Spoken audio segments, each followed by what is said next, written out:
If you're sick to your stomach, I don't blame you. I'm going to stay calm tonight. I did enough of the whole, letting loose, going crazy. The Rockets game, I got that out of my system. I'm done. I feel like I'm the only person on the planet who keeps pointing out what's wrong with this team. I got half of the audience or half of the people who, check out my content. They go, "What are you, crazy, man? Kerr and his 4 championships, bro. He's amazing." I mean, look, my guarantee's rescinded. No, this team is not winning a title. They're not. And it's not the players. It's not the GM. Mike Dunleavy Jr. is exceptional as a general manager. Joe Lacob and Peter Guber are arguably the best owners in the NBA. This is a coaching issue. Plain and simple. The coach sucks. Steve Kerr is grossly overrated. And it doesn't take a genius to look at the minute distribution and understand why. We'll break it down. Yes, what the F is fashion. Steve Kerr is straight ass. Quote. Accurate analysis. That was deplorable.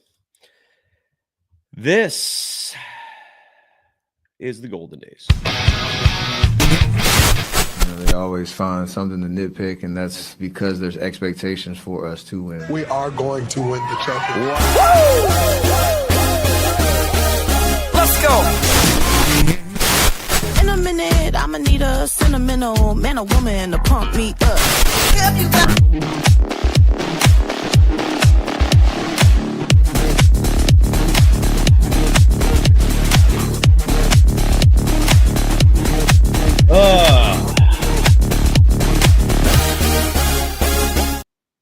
Welcome to the Golden Days. I'm your host for the evening, Cyrus Satsas. You can follow me on Threads and Instagram at Dog Wild, over on Twitter.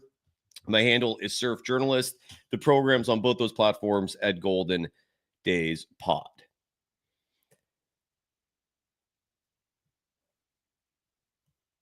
This was bad. This was just ugly. This was embarrassing. I have messaged multiple people asking them if they could ask Steve Kerr tonight in the postgame press conference, why did you screw over Jonathan Kuminga? Why did you not play Trayce Jackson-Davis? I mean, when you hear me call Steve Kerr obtuse, I hope you understand why. Tonight's a perfect example of that. He doesn't play the best players on his team.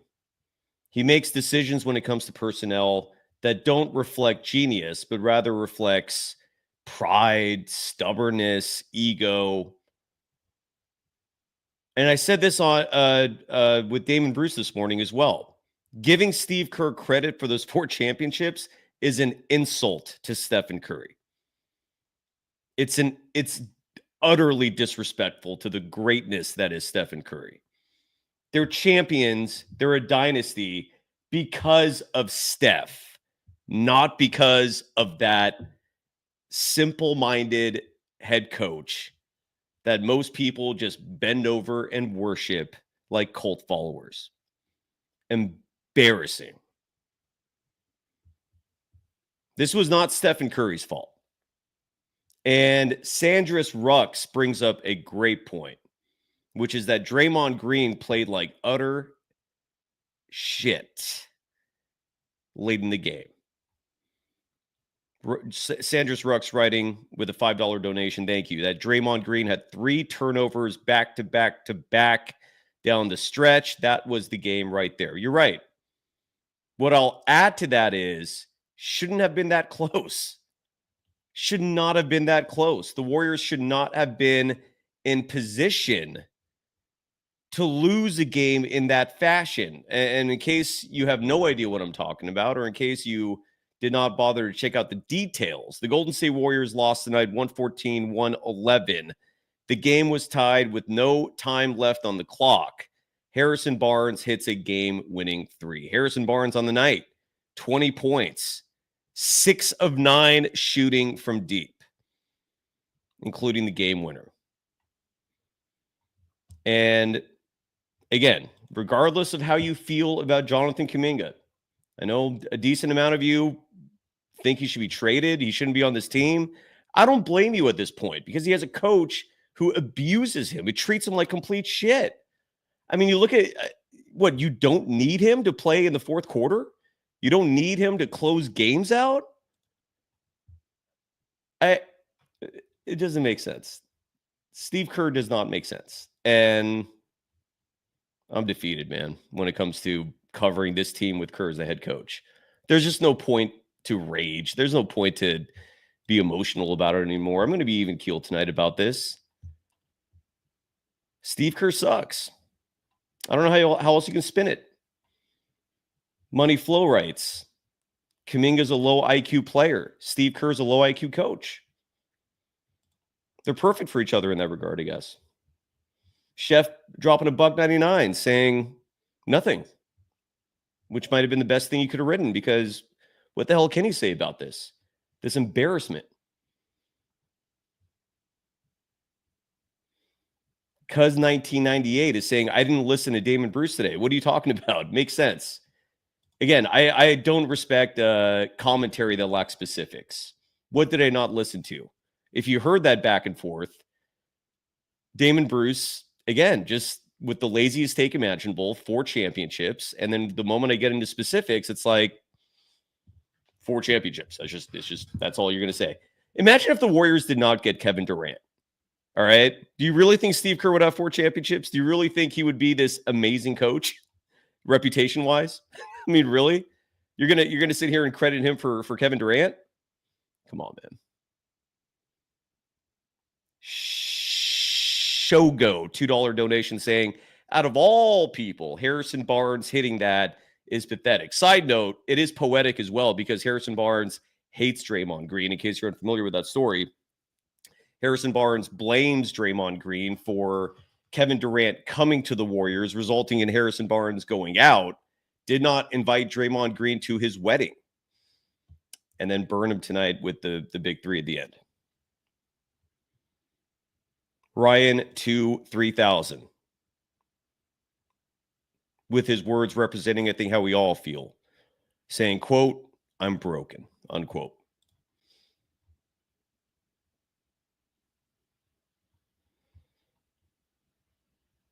Alfred Yabah writing, Steve Kerr so stubborn with his small ball lineup. Yeah. And again, how does stubbornness equate to greatness?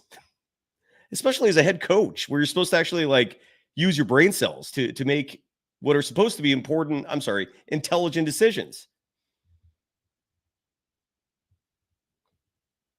Adam's writing in the chat, you'll still make the playoffs more than likely, referring to the Golden State Warriors. Maybe, but if the play-in happens, again, they're cooked. This Warriors team desperately needs that week off, and it's now in danger. We're going to cover that and so much more. Shardal asking, how am I? I think I feel the same way most people of Dub Nation feel, just depressed, disappointed. Again, I let loose Sunday night, and I'm almost a little embarrassed about that. I said my piece in terms of being emotional about this team. At this point, it's just more defeated than anything else. They have a horrible coach. They have a horrible head coach.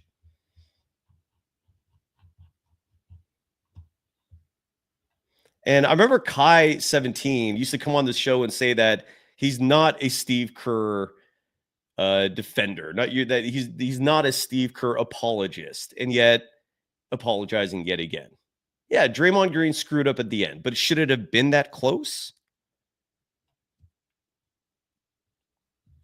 How do you justify the team's 3rd leading scorer getting just 18 minutes tonight? Also, one of their biggest, most athletic players getting just 3 minutes in the fourth quarter, 18 minutes in this game total. How do you justify that?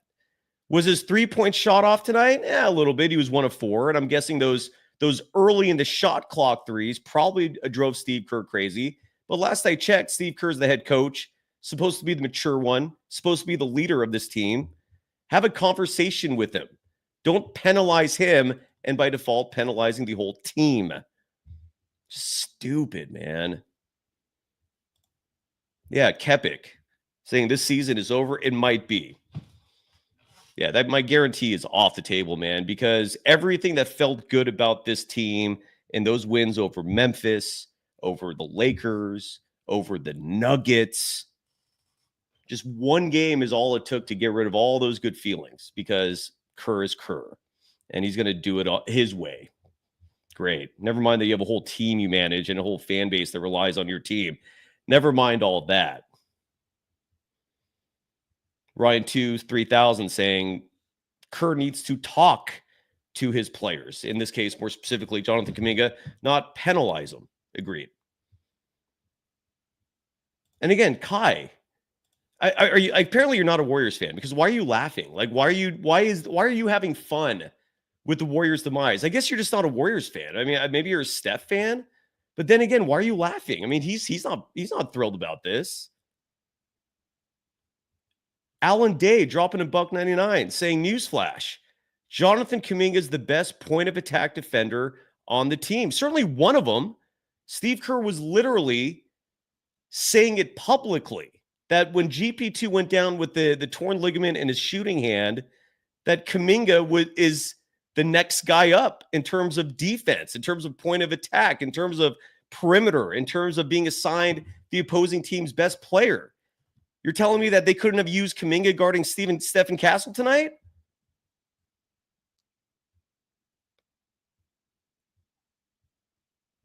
This is just embarrassing, man. This was just embarrassing.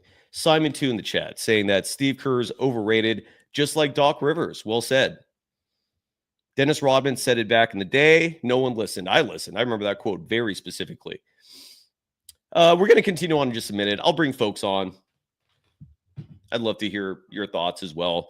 Ryan Leon is going to join us in a little bit as well, live from Chase Center following this disaster. But I got to give some love to the sponsors of this program, the folks who pay the bills, who support us, this operation does not exist without them.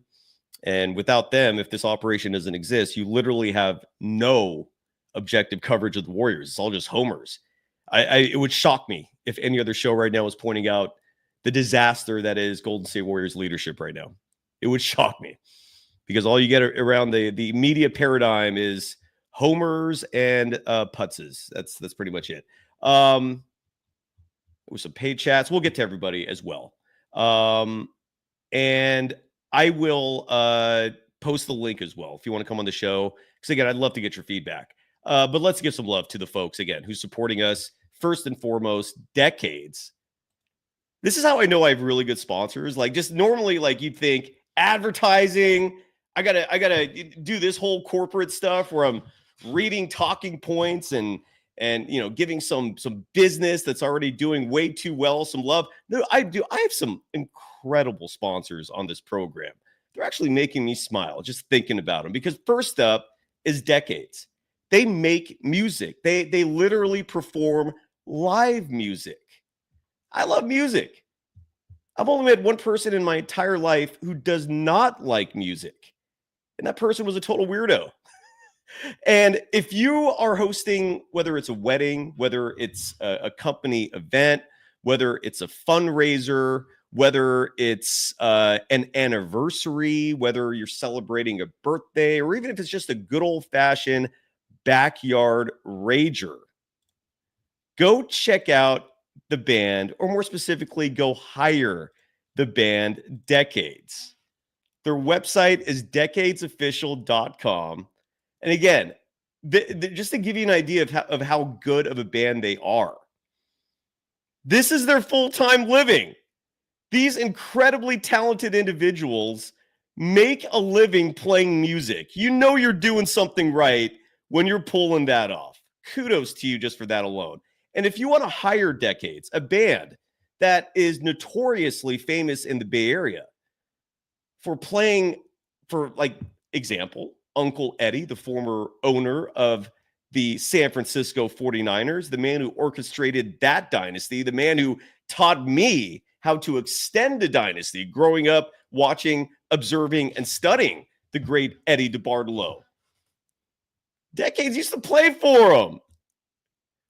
More specifically, played a 4th of July party in Montana. Also played several fundraisers for the Biletnikoff Foundation, which is led by Fred Biletnikoff, former Raider legend. Side note, I know that family. They're phenomenal people. They played at Top of the Mark, the Great American Music Hall. They're Golden Dazers. They play everything from Chuck Berry to Katy Perry, everything from the 50s to today, music for all age groups. They're also the official band of the 49ers Red Zone rallies at every home game. And they're available for you to hire them. Go to their website, decadesofficial.com, or more specifically, if you want to just book them directly, contact Kyle at atomicmusicgroup.com. Tell him Golden Days and or Cyrus sent you. You might get a discount for that. Again, Kyle at atomicmusicgroup.com. The website again, decadesofficial.com. Go check it out. Get that band at your event or your party, whatever is going on in your life, where you need some good music, some good live music to spice that thing up. Hire Decades and thank me later. Today's episode also brought to you by Visit Humboldt. Again, this is, are you understanding why like my sponsors are putting a smile on my face? Because they're freaking awesome. You've got live music. You also have a place to go. A beautiful part of California, arguably the most beautiful. Escape from the madness. Check out nature. Chances are, if you're a Warriors fan, you need this type of escape. And the website is visithumboldt.com for hotel reservations, everything you need. You can also DM me on Instagram, at DogWild, on Twitter, at Surf Journalist. I used to live in Humboldt County. I used to go hiking. I could recommend you, just in terms of hiking trails, some very locals-only trails for you. Hit me up, or at a bare minimum, go check out visithumboldt.com. Secure your reservation. Go head up to nature at its finest, whether it's giant redwoods, incredible beaches, hiking trails, breweries, wineries, restaurants. Have fun and thank me later. And last but not least, today's episode brought to you by MyBookie. And they want me to talk about the Masters, golf's most prestigious event, the most iconic tournament in golf. And MyBookie is the ultimate spot to cash in on every swing, upset, and Sunday charge, outrights, matchups, live betting, long shot bombs with MyBookie money bag. If there's an edge, you'll find it there. Not only that, but the weekend also coincides with UFC 314. Obviously, you got NBA action. I'm actually having second thoughts about putting money down on the Warriors winning the championship. If you watch this morning's Golden Days with Damon Bruce, we talked about that. Yeah, Steve Kerr, man. But the good news is you could actually use that to your advantage and bet against them and bet against anyone else that you know is going to lose or blow it. Just go check out MyBookie. Use the promo code MM50. M as in Mary, 50, MM50 for a discount of anywhere from $50 to up to $2,000. Correction, it's not a discount, it's a match. So whatever you put in, if you use that code MM50, they will match your deposit up to $2,000. Bet anything, anytime, anywhere, only with MyBookie. And I'm going to post a link right now if anyone wants to come on the show tonight. I'd love to hear from you. Even if you're a hater, I don't care. Let's just have fun regardless. Let's go back and forth. Let's do this, Luda. So here's the link. And again, Ryan Leong will join us soon from Chase Center. I see Steve Kerr is on the podium right now. I really hope he was asked something meaningful as opposed to just the softballs he gets lobbed on a routine basis. I really hope that happens. Someone needs to hold that man accountable. It's a joke. Let's go to Sachin, who has coined the infamous Gooey Santos. Sachin, how are you doing tonight? Good, bro. How you doing? I'm all right, man. How are you? Yeah, well, I'm actually not good. I lied. I'm kind of hurt. At least, look, misery loves company, right? Yeah. You're with friends. So if that makes you feel better, at least you got that going for you. Go ahead. I'm sorry. For sure. Yeah, I mean, no, but this was sorry, hold up. Yeah, this was a horrible loss. Like you could be in the play-in now. With this loss, I feel like the team kind of took the Spurs for granted. Big time. But overall, I don't think it changes the mindset I have about this team. Mostly because whenever they do play good competition, they always come out and they play pretty well. So I will be positive about it.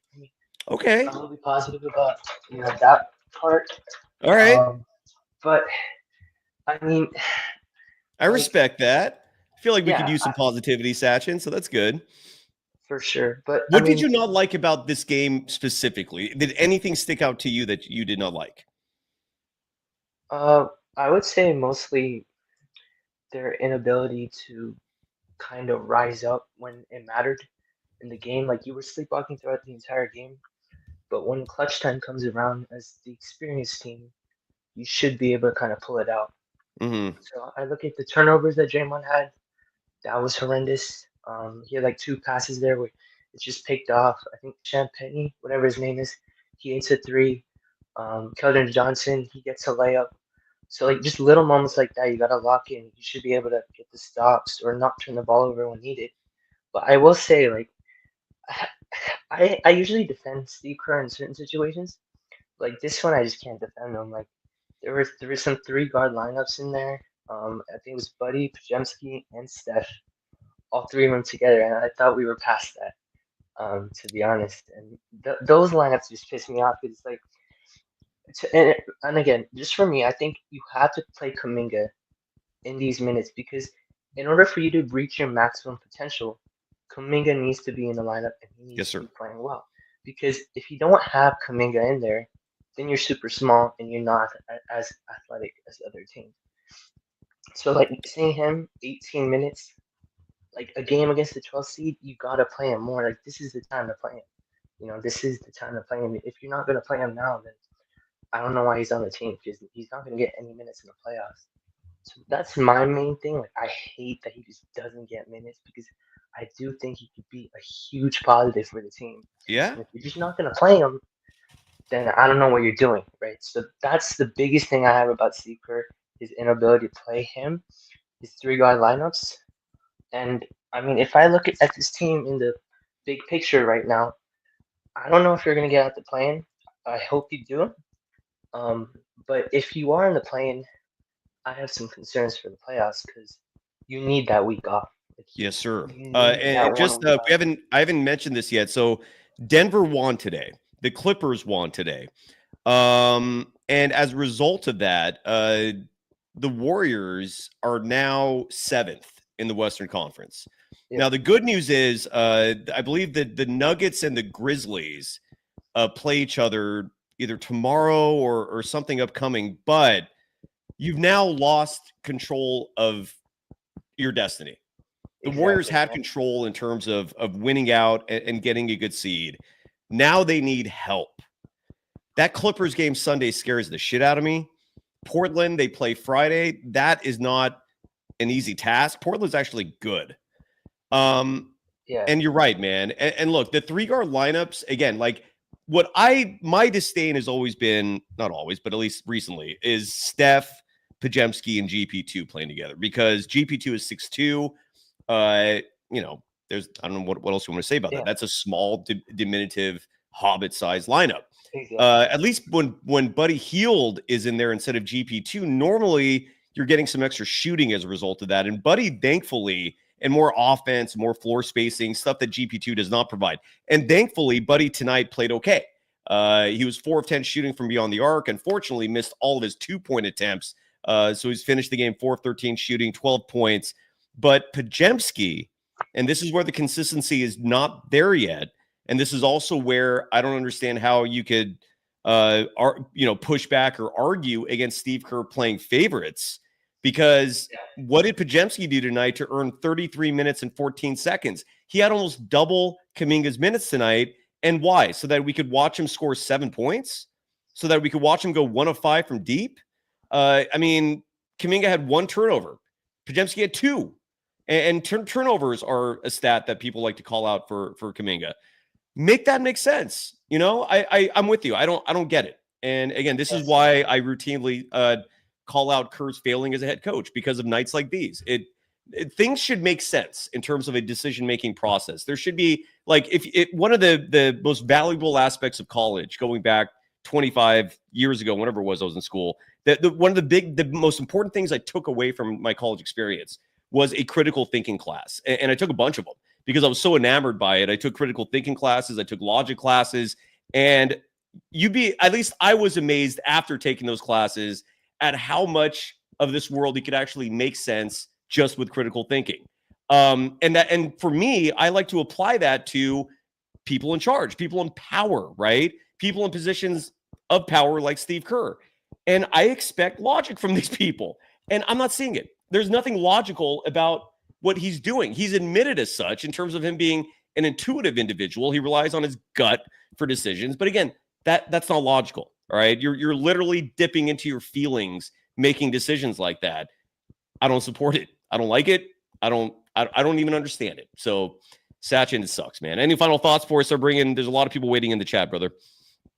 No, not really. I appreciate you having me on, though. I appreciate you, brother. Sachin, have a great night. The man who coined Gooey Santos. Gooey, side note, tonight played just 7 minutes, 42 seconds. And again, they weren't great minutes, but sometimes players need a run, right? Like sometimes players need to get a feel for a game. They need to develop a rhythm. They need to, get a full body of work before we can judge and assess. 7 minutes and 42 seconds on a night where Kerr just rolled with these small lineups clearly did not work. I still don't understand why just a game after Trace Jackson Davis had an awesome outing in Phoenix, he got a DNP, or I think he got 2 minutes and change in this game, but I don't get that either. Julian and Bad Ombre, I'm going to bring two people at a time because of how many people are waiting. Julian, we'll start with you. How are you doing, man? What's on your mind? I'm doing good, sir. How are you? I'm all right, man. We're all doing terrible, but go ahead, brother. I was going to say that at least there is a silver lining here, and the silver lining is that I kept on saying multiple times in the chat over the last couple of weeks, the 4 and 5 seed was bad because we're not going to beat the Lakers or Nuggets even when we're on our roll. And now that we're dropped into the play-in, if we get past the first play-in game, we'll get that 7 seed. I like that. I think we have a chance at beating the Rockets in the first round. Julian, I'm going to put you on pause for 1 second there. That is a great point. I love the positivity. Bad Ombre is also joining us. Ombre, how are you doing? And what's your reaction to Julian's comment there in addition to whatever's on your mind? Thank you for letting me come up. I agree. I think the Warriors would be the Rockets would be a better matchup for them. This is more of a question. After what happened yesterday, what are the odds that Joe Lacob just goes scorched earth and gets rid of Kerr now? Because this is not working out. There's no way they should have lost this game to the Spurs. Did the Fox even play today? Did who? I'm sorry? Did De'Aaron Fox play, or is he out? He was injured. The Spurs the Spurs played the second of a back-to-back, just like the Warriors. Part of what I'm glad you brought this up, Bad Ombre, and I'd love to know, Julian and you as well, what your thoughts are to this. Both teams were playing the second of a back-to-back. My understanding was, and this ties back again to the whole logic thing, right? Making sense of your decisions. I thought that Steve Kerr was going to rest his veterans a lot of today's game and dip into his bench because this was the second of a back-to-back. I did not expect Jimmy Butler to play 38 minutes, 21 seconds. I didn't expect Draymond Green to play 33 minutes, 25 seconds. Stephen Curry, one of the only bright spots tonight. Stephen Curry had a fantastic night, but he's played 36 minutes, 35 seconds. I didn't expect any of this. I thought Steve Kerr was going to dip into his deep-ass bench. This team has depth and rely on his youngsters to carry this team. Yet again, a Steve Kerr decision fails. This is routine now for this decade that we've been in. I'm just Bud Ombre. I'm glad you brought that up because it reminded me of the fact that adding to the nonsensical decisions tonight was the fact that Steve Kerr, instead of dipping and relying on his youth against a lesser team like the Spurs, he doubled down on his veterans, and this is the result. Julian, back to you, sir. How you doing? Yeah, I was going to say that, so what do we think about Stephon Castle? Do we think he's I think he's good. I love the kid, honestly. What about you? Well, I brought him up because I think a lot of people believe that he's good, but he's a terrible three-point shooter, but the coach believes in him and plays him 35 minutes. So that's a thing about our young players. Why is someone like Kuminga being yanked when he shoots 50% from the field. Yeah, he took some threes. You got to let him get that confidence, because you let Pods half the year brick it up. You let Moody brick it up, and they get their their rhythm. And I think Kuminga not only doesn't get confidence from his coach, but I believe he feels it from the fans, because he has to have a perfect game all the time in order to get some kind of love. You remember that time where he was perfect from the field and perfect from the free throw line, I think a year ago? I think that's the only way that he can appease the fans. Go perfect from the field, no turnovers, and win the game. But other than that, he also would have to lead the team in plus minus. Don't forget that stat. Yeah, you're right. It has to be every little stat. And they skip over, like we're saying, he plays 18 minutes.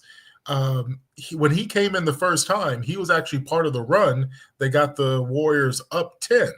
And then he sat in the early part of the second quarter. That's when the Warriors lost a 10-point lead, and they were down by 10. And then later on in the game, he doesn't play at all in the fourth. And you have Draymond Green. He had one of the worst turnovers, and he does this at least once a game.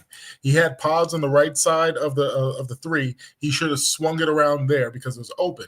But he tries to force it to Steph Curry into a small corner with two people. Turnover, and that turnover led to a 3-point shot that gave the Spurs the lead. Those are the terrible turnovers that not only was it completely avoidable, but it also led to a demoralizing score on the other end. And that's the thing I would like people to focus on, is we live and die by the star players. They're the one making $30 to $50 to $60 million a year, playing 35 minutes. So when you come in and you say, oh, it's this one role player that gets yanked and no confidence, it's like you said, Cyrus, there's no critical thinking, there's no logic behind what they're saying. So but yeah, I'll leave it there, and then whoever wants to chime in. Julian, you were awesome. Have a great night, brother. There's just a lot of people waiting. I want to get to everyone. Ombre, any final thoughts from you, sir? Yeah, like I said, I think Joe Lacob should take a cue from Denver's ownership and make that move like tonight. And Memphis. Because it's not going to change. Exactly. But the Denver one was more shocking. Okay. Thanks. Thank you, Ombre. Both of you killed it there so far. And again, we're going to get through everyone tonight if possible. Even Chardol's waiting. We're going to get to him as well. Coop and why Kerr isn't fired are both on the show. Great handles. Ryan, we'll start with you, sir. How are you doing tonight? What's on your mind, man? Floor is yours. Wait,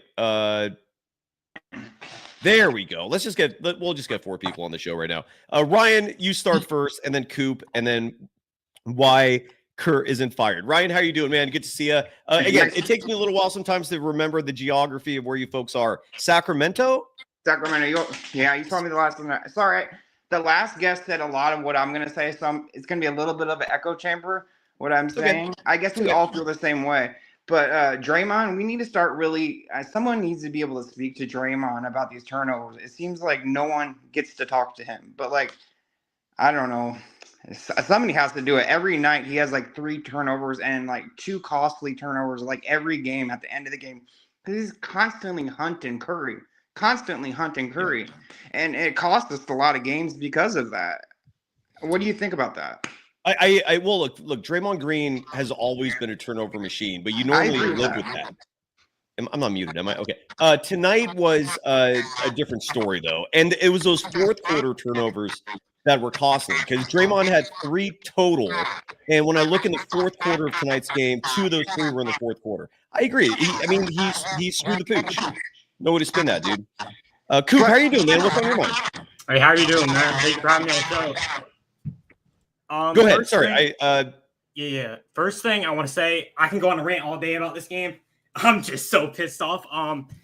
They should have never blown this lead at all. That's my whole entire thing. And Kerr, they need to fire him, man. They need to fire that dude. They just really do. The Warriors had a 14-point lead in this game. You're right. They should not have blown it. This Spurs team is not good, man. That's embarrassing. Why Kerr isn't fired? Are you with us? Yeah, I'm here, man. How are you doing? Great handle. What's on your mind? Man, first off, thanks for having me. I know you guys are pissed just like I am, and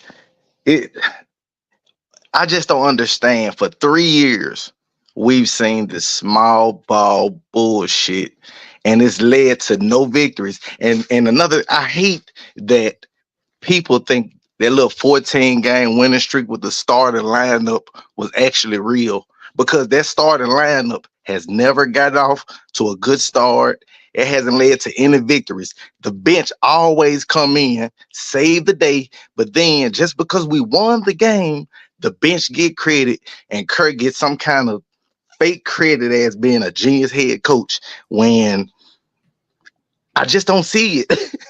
I don't either. It's like I be praying for us to lose. Anytime I see the star, anytime I see small ball played, I pray for us to lose just for Kerr to get fired. But I'm not at that level. I do want this team to win, but I lost my shit Sunday, and I'm a little embarrassed by that even now. But I'm glad you folks are picking up the slack for me. Sorry for the rant. No, it was frustrating. Ryan, I muted you just because we were getting some feedback there. Any final thoughts for you though, man? I've unmuted you now. No, it's all good. Sorry for doing that. Can you hear me though? The one other thing I wanted to say is we play in this Curry system every single night, but we do have other players that we can make plays for, like Kuminga, Butler. Yes, why do we always have to play in the Curry system? I know he's the super one of the best 5 players of all time, but we have to make room for the other players. That can't just be the Curry system every play. It's predictable. You're right. And again, this is where my guess is, and I'm looking to see as soon as we get some sound available from Kerr, I'll publish it. But my guess is Kerr saw Kuminga take that early in the shot clock 3 and yank him and penalize him. And that is not coaching, man. That's just, that works if you're doing that to a 30-year-old veteran who just can't get it. A 22-year-old kid, you got to communicate with this guy, man. And at this point, whatever happens this offseason, I will accept it because this is a joke. You got to trade Kuminga at this point. There's no good reason to keep him, but this just sucks. Yeah, this I agree with everything you said. I don't know how to spin this. Ryan, if you don't mind, I'm gonna drop you here. Please don't take offense to this. It's not anything. Don't read too much into it. It's just there was a lot of feedback going on there. Thank you, Ryan, for joining us tonight. Coop, any final thoughts from you, sir? One more thing. So Please. Everybody's saying we can't beat the Lakers, we can't beat the Nuggets. I believe we can run through everyone. That's my honest opinion. I'm not scared of anyone. But yet again, they should have never lost this at all. And with Kuminga too, I feel really bad for him. I think they just need to get rid of him because Kerr's never going to play him. I agree. It's just this is not the way you handle things, man. Look, Kuminga was not playing like an all-star tonight. I'm not going to sit here and pretend that, but 18 minutes at the same time, I'm never going to give any form of judgment on a player with that small of a sample size. And he didn't play bad either. I mean, he shot 5 of 10 from the field. That's 50%. You live with that. You take away the 3-point shot, and he was 4 of 6 from the field. You can live with that. He's one of the only guys in this team that gives you size and athleticism. He still scored in double figures despite only playing in 18 minutes. I just, they got to trade him this offseason. They have to. It's got to be either Kerr or him. This cannot continue. This is a joke. Yeah, I agree. Can I say one more thing? Please, of course. Okay, so when Kuminga goes to lane, he's like Giannis. I feel like he can be Giannis star potential. And when he misses one shot, I feel like he demotivates him because Kerr's going to take him out of the game automatically if he misses one shot. So that's my thought process on why he doesn't shoot as much, because Kerr's just going to yank him automatically, and that's what pisses me off. Well, and just to add to that, Coop, I don't know how any player can ever succeed or any individual can ever succeed in an environment where you're constantly looking over your shoulder. Yeah. And that's what Kuminga is doing constantly. Like if he does one bad thing, he's looking over his shoulder, wouldn't get pulled for that and penalized for that. He literally, I think there was an interview 6 months or a year ago where he literally said, he's like, dude, this has not been easy for me. I've contemplated retiring, and this ain't right, man. I mean, look, on one hand, Moses Moody, I do give Kerr credit for starting him and playing him. That's a good thing. But the way Kuminga is being treated in all this is not a good thing. Coop, any final thoughts? No, that's it. Thank you for having me a show. Have a great night, brother. And again, I'm just flying through this because there's a lot of people waiting. Why Kerr isn't fired? Any final thoughts from you, Kerr? Yeah, I have a couple of things. First, I think our starting lineup should be Quentin Post, Draymond Green, Jonathan Kuminga, Jimmy Butler, and Steph. I believe that covers all the defense. You're reading my mind. Yes, sir. That covers the size. That covers the floor spacing. That covers everything. But Kerr won't run that because he want to force losing tiny ball down our throat. And secondly, I believe Quentin Post and Trace Jackson should be our only big men off the bench. To me, Looney, I love you. I appreciate everything you've done for us, but he doesn't provide enough scoring, defense, shot blocking, lob three. He doesn't provide enough things to still get minutes. I think he should only play if Post and Trace and Draymond are hurt or in foul trouble. Me personally. Agree. I'm with you. No pushback there at all, man. And speaking of Quentin Post, I should have mentioned his name sooner because I do feel like he was missed tonight. This was a game where they could have used his spacing, his size. The Warriors struggled shooting tonight. Just to give you some perspective on this, and against the Rockets too, we really missed Quentin Post, and he was sitting on the bench collecting dust. But go ahead. I don't know what's going on with Post either. Like usually when the injury report says illness, like that can mean a million things. Like what is he? Does he have the runs? Does he have a cold? Like I have no idea what's going on there. But what I do know is that Quentin Post was missed. The Warriors shot 16 of 48 from deep tonight. That's 33.3%. It's good enough, but they weren't hitting them, I think, when they counted, when they needed them. And to give you some perspective, I think this is the stat that probably summarizes tonight's game the best. The Warriors in the fourth quarter were 1 of 10 shooting from deep. 1 of 10. So when it mattered most, they were just laying bricks, dude. And for us to be laying bricks, I don't understand why the coach doesn't say, okay, let me put in my athletic guys to start throwing lobs and getting backdoor cuts. You know what I'm saying? Like, yeah, I do. He continues to throw out small, like pods. I appreciate you having like 4 to 5 good games. I appreciate it, but the leash on pods is like he has a Steph Curry leash, and I don't understand it. I do not understand it. The only sense I can make of that is that Steve Kerr has an obsession with ball handlers. I've said this before, but for whatever reason, like that skill set in Steve Kerr's mind is more important than almost anything else. Like if you can dribble the ball like a traditional point guard, you've immediately gotten in Steve Kerr's good graces. And adding to the illogical nature of Steve Kerr's decisions, that's one of them. It's ridiculous. And look, you go back to 2018, Quinn Cook, right? Remember that dude? Oh my God! He was getting absurd amount of minutes. Brad Wanamaker was getting absurd minutes. Remember Corey Joseph just a year ago was stealing minutes from better players. Again, Ty Jerome, I know that's one that some people may disagree with, but until this year, those minutes were awful, and I still maintain that was a mistake playing. Oh my God! Steve Kerr loves his ball handlers, dude, and Brandon Podziemski is a natural point guard. So that's the only logic that's the only understanding I have of Steve Kerr in terms of why he plays Podziemski as much as he does. Like it calms him. It calms Steve Kerr having players who can dribble the ball like a point guard. Andre Iguodala is another great example. That dude literally played like a point guard in terms of ball handling skills. And so Steve Kerr had no hesitation to give him heavy minutes. Sean Livingston's another one. But the moment the ball handling is reduced where you're playing more like, let's say, Jason Tatum, like Jonathan Kuminga. Now it's like, I don't know. It sucks. Like Iguodala was a dog on defense, though. It's a difference when pods get destroyed on anybody he's guarding and still getting 30 minutes just because he may have a good game, possibly. Like he's getting all these minutes, but Kuminga is still our third leading scorer. Like you said, yes. He's 7th on the team in minutes. Come on, Kerr. I don't get that either, man. That's why. Last I checked, points were the most important stat. Kuminga's 3rd in that category, and it's not inefficient either. The 3-point shot. Look, have a conversation with him. Lay a rule if you have to.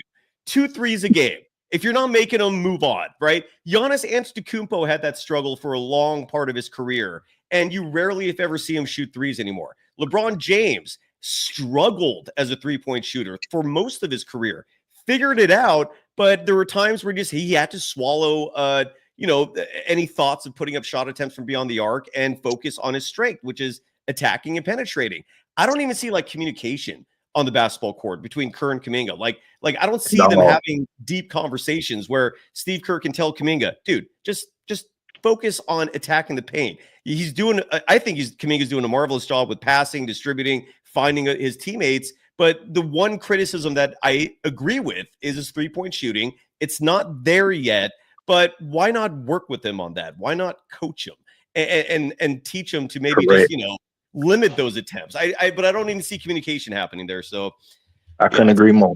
Have a great night, brother. I appreciate you, man. I appreciate you too, man. I really do. Let me see if Ryan Leong is here yet. He is not.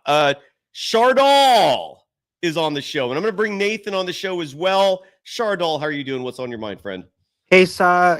I'm a big fan of a YouTube channel. I love all your content videos on the platform. I really love everything you do on here. Thank you. Thank you.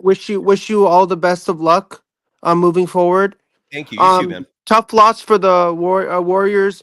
They lose by a final score of 114-111 on a game-winning three-pointer by Harrison Barnes. And I'm 100% optimistic that this team will bounce back when they go up against Portland at the Moda Center in Portland, Oregon on Friday. Because they have to win. They have to win that game. They have to win both of those games. If they wanna avoid the play-in tournament, because they were gonna win out all of these games, but they lost today. So I don't know how what's gonna happen those remaining two games. The game against the Clippers is at Chase Center. And then the game on Friday is at Moda in the Moda Center in Portland, Oregon. So, what are your thoughts on this team? Like, this team is inconsistent. They do well, they play well, they don't play well. They go on a really big run, then they lose a big lead. It's just they're a highly inconsistent team. I mean, I'm a big Warriors fan, but I have to I sometimes I have to be a Debbie Downer sometimes and say that this team is not this team is not performing at the rate that they're supposed to, right? Because this team because you expect the Warriors to perform at the rate they're supposed to perform at, right? Not lay a dud on the court, right? That's why it's not what you want. Nathan, how are you doing tonight? Shardal, we got to share time here. There's a lot of people that want to get opinions out, and I like the format of this show, man. I want to hear other people's voices. I like increased perspectives. It makes all of us smarter. Shardal, you're doing great so far, but Nathan, I want to hear from him. Nathan, how are you tonight? I'm great. Thanks for allowing me to come on. I think I love being from a different place of the country. I'm from Orlando. And Is this the same Nathan that was actually had the guts to come on Sunday when I was losing my shit? Yes, sir. Yes, sir. I give you a lot of respect, dude, because of all the nights to join me to try to push back on my Kerr criticism, that was not it, man. I hit a breaking point that night. I'm at a point. I'm not going to do that again because I don't want to be someone who's that expressive. I could communicate without adding that level of flair. So Nathan, I just appreciate you. I thank you for jumping into the lion's den with me on that night. And go ahead. The floor is yours. I'll shut up. I love it. I love debating, so it's never a problem. I just think I have a little different perspective because I'm not in the trenches of what you all are. And I still see the record of what it has been since Jimmy Butler came here. I'll say this about JK. I agree with whoever said that he had like Giannis-like abilities, which I thought when I first saw him, that was what I kind of said to my friends, like, he has like a raw Giannis-like athleticism. What I will say this, and this is just a different perspective. I'm not trying to, I feel like I might need to put the LeBron ticker that Stephen A puts on for LeBron because anything you say negative about JK, all I'll say is I don't care. Tonight, I don't care. I think that he could be a better team defender. He's a good on-ball defender, but I think sometimes as a team defender, he gets lost a little bit, and that's part of the growth. One thing I'm really concerned about is we do not guard the three well at all. So when you're going up against teams like Boston, going up even like a Houston, I'm even OKC. I'm very concerned about our ability to guard the three, and I think that even kind of creeped in tonight. Of course, Draymond had some horrible mistakes at the end, but he played an amazing game before that from a standpoint of defensive end. Jimmy Butler was incredible. We're finally starting to see him come into his playoff Jimmy mode. I'm not going to push back on the Kerr stuff, but I just think that at some point, it's these players getting $30 million a game. They got to come out and play. I think they took the San Antonio for granted. I think that there was some lapses defensively in the third quarter. And I go back to Miami, bro. Like if we would have done what we were supposed to do in Miami, which I don't put that on Kerr, I put that on the players, then we're in a different position here. So I think some of the mistakes in the end, I think we had Miami, New Orleans, Charlotte, those games were taken for granted. That would be so humongous right now. So I just think, Kerr has his style. I'm not agreeable to all of the ways that Kerr coaches the team. I understand about Kuminga, but I think that at some point, like, these are not like babies. These are veteran players in the NBA, champions. They've got to come and play the game, play like you're supposed to play. And so that you're not in these types of situations up by 14 and you blow it like that. The players got to do better than that. I'm sorry. And just adding to that, you bring up the money thing. Not everyone's making 30 million. Like Moses Moody's making about 7. Kuminga's making about 8. Pajemski's making about 5, I think, or 6. The big money dudes are Steph, Jimmy Butler. Draymond is not even like super high. He's making about 25 this year. Let me ask you this, man. I'm looking at the roster right now. And I'm not gonna push back necessarily. Yes, not at all. What? So the big three consisting of Draymond Green, Jimmy Butler, and Steph Curry combined were 71 points in today's game. That is the most points by any duo on this team. And they still couldn't contain the San Antonio Spurs, who have Harrison Barnes, Stephon Castle, and Devin Vassell. They couldn't contain those three. Harrison Barnes hit a game-winning three-pointer. Nikola Jokic did the same thing when I watched the Warriors and Nuggets game. He did the same exact three-pointer. It was a half-court shot when Nikola Jokic hit. Shardal, I have a question for both of you. Okay, I'm going to ask Nathan first and then you. The three-point shooting by opposition, I'm seeing the same thing, man. And a huge part of that, I think, are defensive collapses. Like defensive players letting players beat them, not being able to stay in front of them. And so these players beat the defender, now help the defense is coming, and it just causes chaos defensively because everyone's switching at that point, trying to make up for the lapse. And that's where opposing teams are finding these wide open three-point shooters. So I'm gonna go name by name, and you tell me if you think this individual is a good perimeter defender or a bad perimeter defender. I'm asking both of you, okay? Nathan and Shardal. Moses Moody, good or bad? Nathan, you first, and then Shardal. I would say he's good. Shardal. I'll say good as well. Jimmy Butler, Nathan. Excellent. Shardal. I'll say excellent as well. Okay, and you're getting the gist. You don't have to have me call your name every time. Draymond Green. Good. I'll say great. Okay. Brandon Pajemski. I don't know. He's not a good defender on the perimeter. I'm seeing him being a huge cause of these lapses as well. Shardal, what do you think? I'll say excellent. Excellent. All right. Okay. Well, if I can, I think this is what I'm saying when it comes to team defense. The Warriors have never really been great on ball defenders. Like going back to, Iguodala was pretty good, but we've never been great. Excellent. He's one of the greatest ever. He was wonderful, but never been great. We've been a good team defender, and that's what I'm saying. Lapses. You mentioned something a couple of shows ago where it feels like we overhelp. And I'm seeing that happen so much, and it's just, these guys are getting wide open threes, and so, we're not a great 3-point defensive team at all right now. Things got tight. Things got tight. Well, hold on, Charles, real fast. Things did. They fixed that issue, I thought, because Steve Kerr even alluded to it publicly that there were defensive problems with the switching, and you saw correction. But you can be as on it as possible in terms of executing the plan, right? Like you can literally do the best, put out the best effort, try to execute the best possible. But if you don't have the foot speed and you don't have the athleticism, there's only so much you can do. And the Brandon Pajemski part of this, it's a little concerning. It's why I think when you look at the 5 players that Steve Kerr brings on the court, you got to be peculiar on the defensive side in terms of who you play, because if you have a lot of slow-footed individuals, if you have a lot of defenders who need help routinely, that's where those open threes are also coming from. So real quick, go. I just want to finish this exercise real fast. Chardal, you think Brandon Podziemski is an excellent defender? Nathan, I think you said to be determined. I can't remember exactly what you said. The reason why I said excellent for Brandon Podziemski, he's a great 3-point shooter. No, I mean, don't relate him to Klay Thompson. People keep making that comparison. That's wrong. He's not Klay Thompson. He's a great 3-point shooter, but he's not like Klay Thompson. So that I don't know why people keep relating that, making that connection that Podziemski's Klay Thompson. He's not Klay. No, he's nowhere near that. Okay, let me ask you guys this. I think Jonathan Kuminga, Nathan. I think he's good. Chardal. I'll say fantastic. Buddy Hield, Nathan. No, I don't like him on the perimeter. It's flimsy. Chardal, your thoughts? I'll say shitty.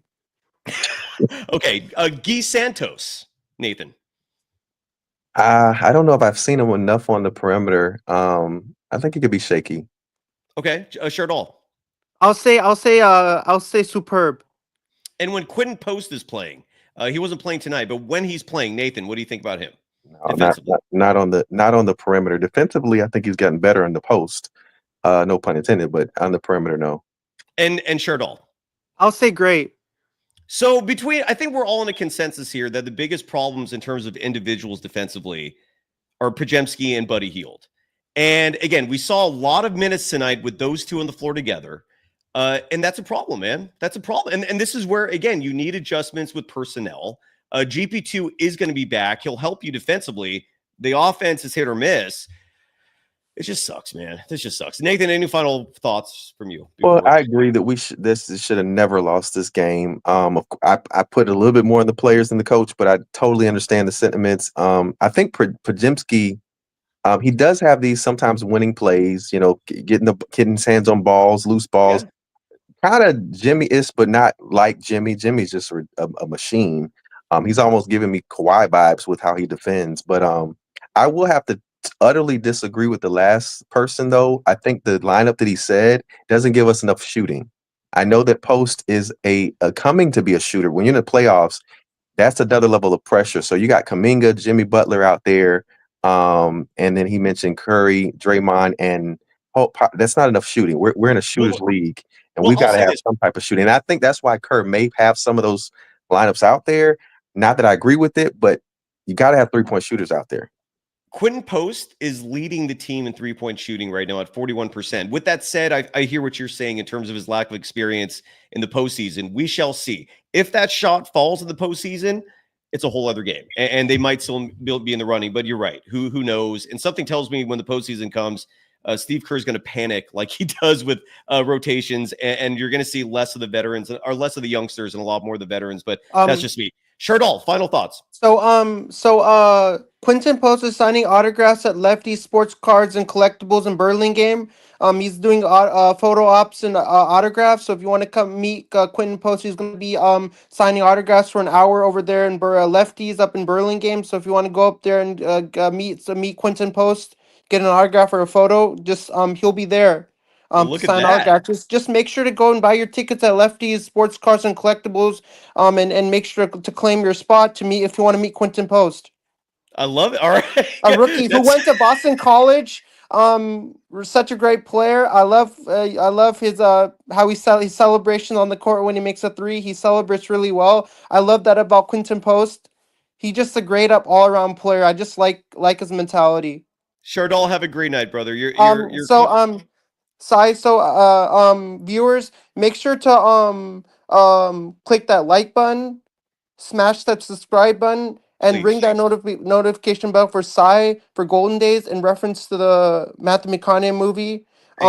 He does some great job here on Golden Days. If you like everything this man is doing and you really enjoy all his content, go to his YouTube channel, click that like and subscribe button. Show this guy some love. I try and come onto his show every time I get the chance to. And I love supporting him on his endeavors and whatever he has to do. I'm a big fan of you, and you're such a great guy, great professor at San Jose State, great host on Golden Days. And Thank it's you. always great coming on the show. I hope you have a great rest of your night. You And too. I'll definitely join you on Friday when the I'm counting Warriors on it. take on the Portland Trail Blazers. I'm going to see you there. Hopefully, we bounce back from this demoralizing loss today against the Yeah. Spurs, 114 to 111 game on a game-winning 3-pointer by Harrison Barnes. In the fourth. I my mother is a big Golden State Warriors fan, and when she saw the 3-pointer by Harrison Barnes, she was heartbroken. You can't even imagine the emotion. She felt like breaking down right in front of in the living room. It hurt. And my mom, It hurt. because my mom is a big my mother's a big Warriors fan. I am too. So we have a mother son, A sharing the same bond. teams, Yeah, right? you got a It's bond. I like it. yeah, it's always good to have a mother son bond. Shardell, have a great night, brother. I hope you have a appreciate great rest of your night, and I'll join you on Friday, April 11th Sounds against good. Portland. Hopefully hopefully we bounce back from this loss against the Spurs. And let's hope. Thank you so much, Shardall. Let's hope some other teams lose in the process because the Warriors now need that. That's where they stand in the standings. Sorry to be redundant there. I want to play some sound real fast here, and then I'm going to get to the real Elise and Nikosh. So sit tight, Golden State 49er. I see you in the chat as well. We'll get to you three in just a minute, but I want to play some sound and also get to these paid chats. Sasha Jones, $4.99, writing that the T-Wolves are playing Memphis tomorrow. Huge game. We're actually rooting for Minnesota. Hope the Wolves win. Yes, so we're in a three-way tie.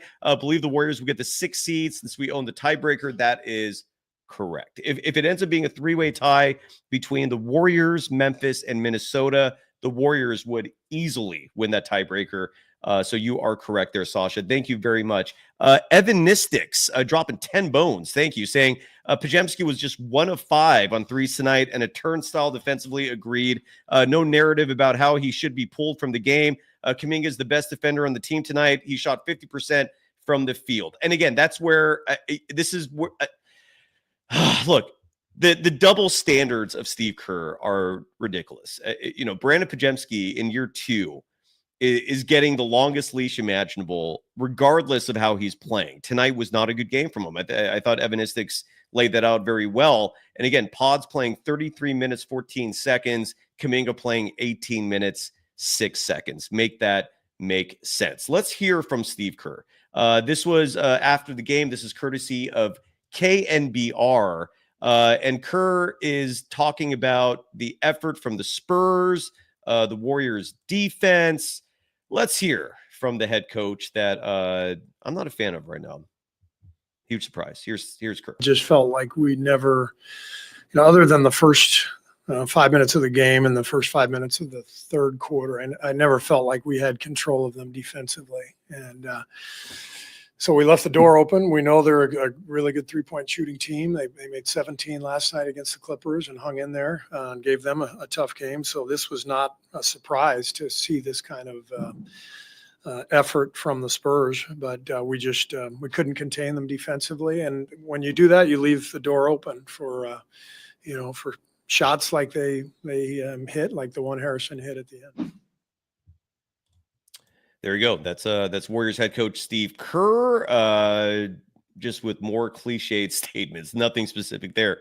As usual, again, I have no idea if my two contacts who I reached out to and begged if they could ask Kerr why Kuminga barely got fourth quarter minutes. Kuminga in the fourth quarter tonight played just 2 minutes and 17 seconds. Played just 18 minutes in the game total. I don't know if that question was asked, but I'll get to more paid chats in just a minute. Let's go to the real Elise. How are you doing, brother? I'm good. How you doing, Side? All right, man. Floor is yours, sir. I'm so kind of like drained. Like the Warriors frustrate me more than anybody in the league. Because I also have a channel. My channel is based off of Golden State Warriors. A lot of people in your chat, follow me and come to my streams when I'm streaming the game. I didn't stream the game tonight, but I did watch the entire game. Why didn't you stream it? What prevented you? I streamed the game last night. I just took a night off tonight. Fair, I hear you. So what are your thoughts, man? What did you see tonight in this game? To be honest, I love the way we started the game that first quarter. Same. And then I love the way we started the game. Well, that's So when they had the lead. Was early in the game. when At least we had the lead, and then I changed to the Clipper game just to check and see what was going on with that game. And as soon as I turned back, it was the second quarter, and we were losing 42-36. And I say, you got to be kidding me. We only had 3 points at that particular moment. Insane. And I was like, how did we start the game so good and then lose all of our momentum? You see, this is the type of things that I don't think that we can win a championship because of these type. In 2022, we didn't have these type of lapses. No, we were great at finishing quarters because a championship team finishes quarters. We are terrible at finishing quarters. The third quarter, we're always in these nail-biting games, which we shouldn't be. The adjustments, there's no adjustments from the first start of the tip to the last damn shot, second of the game. There's not one single adjustment. And you have 4 championships. In totality, he has how many championships between with player and coach? 9 altogether. Yeah. Right. So come on now. That should speak volumes. You know what? I'm glad you brought up 2022 because and Ryan Leong is going to join us in just a second. I see him in the green room live from Chase Center. In 2022, what the Warriors did not have was a crutch for Steve Kerr to rely on. The closest thing to that was Chris Chiozza. Remember that dude? Chris Chiozza? Chris Chiozza? 5'11", backup point guard, two-way player, ineligible for the postseason. Steve Kerr, Bob Myers did not allow Steve Kerr to have crutches. And the two-way roster spots are also a weird, flimsy part of the coach GM dynamic where coaches have a lot more say in terms of who gets those two-way spots being promoted for the G League. So that's a Steve Kerr thing right there. And in 2023, he had a crutch, Ty Jerome. In 2022, he did not. So you saw Jordan Poole getting big minutes as a point guard. You saw, again, Klay Thompson came back. Draymond Green was still more of a point guard. Steve Kerr had no crutches on that team. When he has a crutch, you should start sweating and getting nervous because he will go to the players that makes no damn sense. And the results, unfortunately, are the way they are. Anything else on your mind, brother? Where are you, by the way? Where in the world are you? Where are you joining us from? I'm in the Bay Area. I live in Tracy, though, right now. So, Tracy? Yeah. Awesome, man. Welcome. Tracy's blown up, dude. Do you still have that program in Tracy, by the way, where all the residents get like free money? Didn't they have some plan there where if you live in Tracy, like you get like a check from the government? No? I have no idea, but that sounds great. I'm gonna have to look into that. You look into that because I remember a few years ago, at least, they had some program where everyone was getting like a stipend from the government. It was like just a free check, dude, just to live. And I'm like, whoa, Tracy, all right, that's some progress right there. I'm gonna have to look into that. Yeah, but please do. I thought Jonathan Kuminga and Jimmy Butler, outside of Steph Curry, are two of my favorite players in the league. And I know Jonathan Kuminga is still young. He has so much potential and upside, but we don't know how to develop players, especially young players. We did it with James Wiseman. We did it with a plethora of younger guys, even in the bubble year. You know what I'm saying? Amari Spellman and Eric Paschal out of Villanova. We had a lot of talent, and we just kind of let them slip through the cracks. Jordan Poole helped us win a championship. You mean to tell me Brandon Podziemski is better than Jordan Poole? Are you out of your mind? Come on, man. He plays more minutes than anybody on the team, and he takes this. I think he leads second leader in shot attempts. And let's be honest. Brandon Podziemski is not really a great shot creator. And he's not really a great passer either as a point guard. He's not really he averages like a lot of turnovers. I'm talking about on simple passes. He can't make a simple pocket pass. You know what I'm saying? And that's bad. Jordan Poole can make all of the passes. He was pretty much like a second Steph Curry out there, to be honest with you. Like his bandwidth on the court, him being able to create shots for himself and others, that's when you've seen the Andrew Wiggins and the Jonathan Kumingas thrive when you had Jordan Poole on the court with them because they had such a synergy and a chemistry. It was crazy, and that's what helped us win that championship. This year, you're adding Jimmy Butler. You're taking out Andrew Wiggins. I love Jimmy Butler, but he's a little bit too conservative. He's too passive. Sometimes Come on, he's man. a player. I need you to. He turns down wide open layups to throw the ball out to Brandon Podziemski for a contested three. That's a low IQ play from a veteran player who's pretty damn smart and has a high IQ.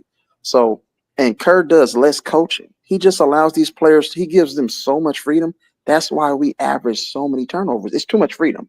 Greg Popovich would never, he will pull Tim Duncan, Tony Parker, Manu Ginobili. He will light a fire under them on national television. Good call on that. No, you're right. That's a great point. So where's the accountability at? Draymond Green, that's inexcusable for you to be trying to throw these dumb passes. Steph Curry, too. He don't get no pass.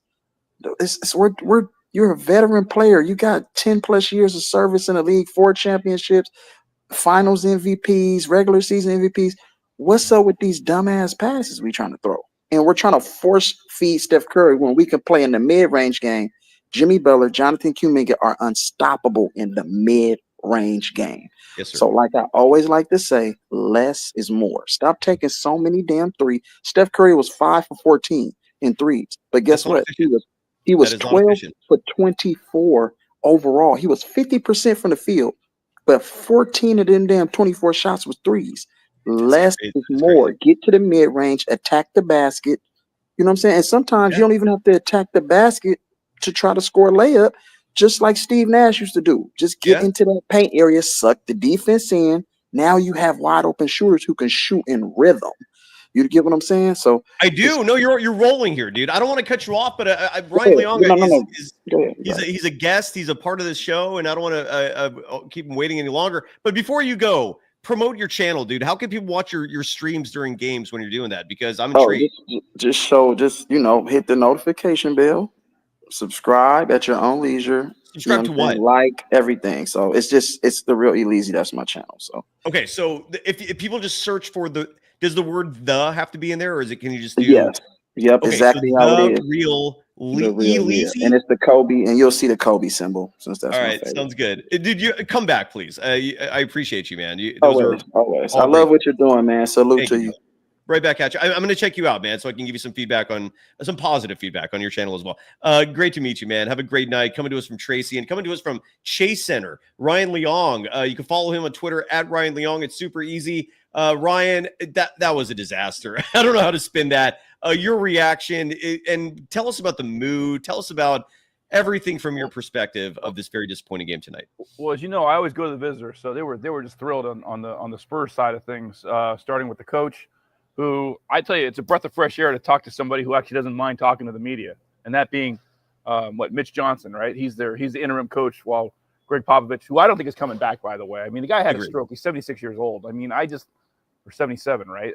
He's at a point now where, I just think his time has come. I just think that what's going to happen with him is the Spurs will wait until the offseason and probably have some really nice retirement ceremony, and he rides off into the sunset. And by the way, real fast, Nikosh and Golden State Niners, sit tight. I'm going to bring you on the show, I promise. Thank you for waiting. Greg Popovich. Look, I think there was a story that came out a couple weeks ago that indicated the severity of his stroke. Mm-hmm. Like he was bedridden. He was like crippled, if that's even a word that people use. I mean, but he was partly handicapped. I think that's the best way to describe it. Bedridden is probably the nicest way to put it, like you said. Yeah, so this hit him. This was a very serious stroke, and I've been around it, and I saw my mom literally suffer a stroke right in front of me. It's not a fun experience. Thankfully, she ended up being okay, but it's unfortunate for Pop. With all that said, man, I mean, you were there during the game. Like, what was the fan reaction? I mean, what was the mood in that arena watching this? It was stunned silence watching Harrison Barnes make that three because, as you know, it happened before. Against Sacramento, remember where like Draymond said Harrison couldn't make the three, and he couldn't back then. And he did talk to us post game. He did admit that he's a much better 3-point shooter now. It's part of his game. He did admit that and I was surprised because I was actually asking a follow up to Jeff McDonald, who's the Spurs beat writer, and I was able to ask a follow up, asking him, hey, what does it mean for you to finally beat the Warriors on a game winner? Because you've had chances in the past and not done it, and this is the first time where he made the shot, and he made a hell of a shot. But like your previous guy who was on, what was his name, by the way? The guy that was just on? Elise. Yeah, he was good because he's right. I mean, Butler is not playing with enough aggressive. Even in that last play, I mean, granted, you don't want to foul Harrison Barnes, but he gave him a lot of room. One of the guys I work with in the media, he got a shot of it on a cell phone and he's got a good like gimbal, so I was able to watch it over and over and over again. And he had a good arm's length of distance for him to make that 3-pointer and just nail it. I would play the highlight, but I thought I figured out a circumvention for playing highlights on this program. I did not. The NBA, for whatever reason, with me is very punitive. Otherwise, I'd play that highlight. But you're right, man. Jimmy Butler was the assigned defender on that Harrison Barnes 3, and he gave him way too much space. I'm trying to find Harrison Barnes' stats on the season because you're right. I was hearing Bob Fitzgerald on the broadcast tonight mention that Harrison Barnes on the year has grossly improved as a 3-point shooter. I have their stats down in front of me. So Harrison Barnes on the season is Jesus. Oh my God, dude. This is Harrison Barnes on the year is shooting 43.1% from 3. And he was 6 of 9 tonight. So Jesus Christ. That's crazy. So I'll just say this. So like, cause in the past when I talked to him, Harrison Barnes was kind of dismissive to me, but he didn't like tonight. He didn't hold back. He was very honest and forthright in saying, hey, it does mean a lot for him to like be able to kind of come through. I mean, he didn't quite say that, but you could tell he was, he's happy that he was able to kind of stick it to the Warriors. You know what I mean? Because and Draymond Green. I mean, Harrison Barnes. There's no love lost between those two either. So he's always got a little extra motivational juice when he sees Draymond. Ryan, this was obviously a heartbreaker. And I texted a couple of the beat writers. I don't know if they asked, but I texted two of the folks who regularly cover the Golden State Warriors. Please ask Steve Kerr why Jonathan Kuminga was given the shaft in terms of minutes, especially in the fourth quarter. He only played 2 minutes, did not finish the game, only played 18 minutes throughout on a night where I feel like his defense would have been welcomed. The easy buckets he brings offensively would have been welcomed. What did you see there, man? Like, was there even communication? Like, did Kerr and Kuminga talk at all, or was I don't see that. I don't usually see that. What I was paying attention to was there's a couple plays, maybe you saw it too, where Draymond got beaten on the court on a couple of fast breaks by Keldon Johnson. Did you see that? Keldon Johnson turns into an all-star when he sees the Warriors every time. Draymond twice on these plays where he just like went right around him, right, for the layup. I mean, just like coast to coast. When I saw that, I was like, you could tell that's where Draymond's losing a step. Am I wrong or no? Well, I wasn't going to go there. I just thought, I mean, I don't. I'll say this much. He certainly had him. He certainly had him turned around. You know what I mean? You had him beat. Look, Keldon Johnson, again, 8 of 17 shooting from the field tonight. He had 21 points. The Spurs had like a handful of scorers. Like Harrison Barnes had 20, Stephen Castle, 21. Chris Paul was having a good game tonight. He had 12 points. The Spurs were 18 of 46 shooting from deep. Chris Paul, 3 of 5 shooting from 3. Right. Champagny, 14 points, 3 of 7 shooting from deep from him. Yeah, you know what? I think about it. I say this. You're right. I was going to say last step, but they definitely had the Warriors were definitely discombobulated in those final few minutes. But in your mind, Ryan, as someone who was at the arena tonight, as someone who's around this team always when they're home, like what's going on with the Kuminga minutes, man? Because I feel like there's a breaking point here. It's either got to be Kerr, Kuminga gone after this season. This is not a sustainable relationship. It saddens me that this team has the personnel to win a championship, but a coach who is being petty with one of his young players. What are you seeing from this, man? Because this is not sustainable.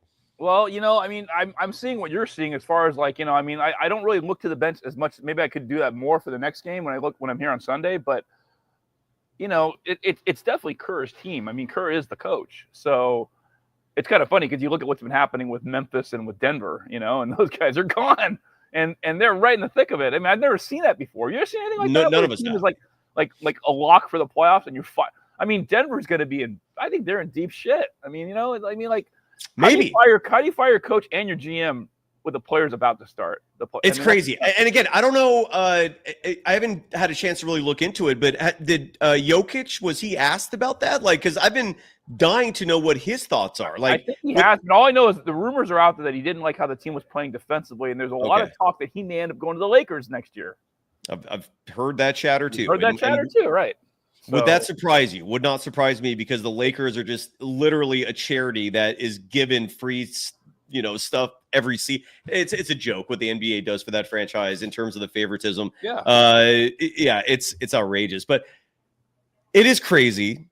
And we know Joe Lacob likes Jonathan Kuminga, so I can't imagine he's stoked about what's going down here. And then you have the flip side of this in terms of the youngsters, which is Brandon Pajemski, who has been on a tear lately, but not tonight. Tonight was not a good game for him on either side of the ball. What did you see? Yeah.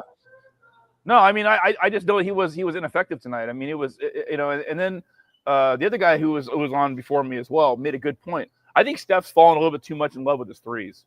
I really think he's gotten to the point where, he knows he hit 300 again tonight. He does his pregame routine. I think it's gotten to the point now where he is kind of, maybe another thing too. I thought of, you notice too, maybe because Curry knows he never gets any calls, he's getting tired of getting clobbered. God damn, that sucks. You're right. That might be part of it too.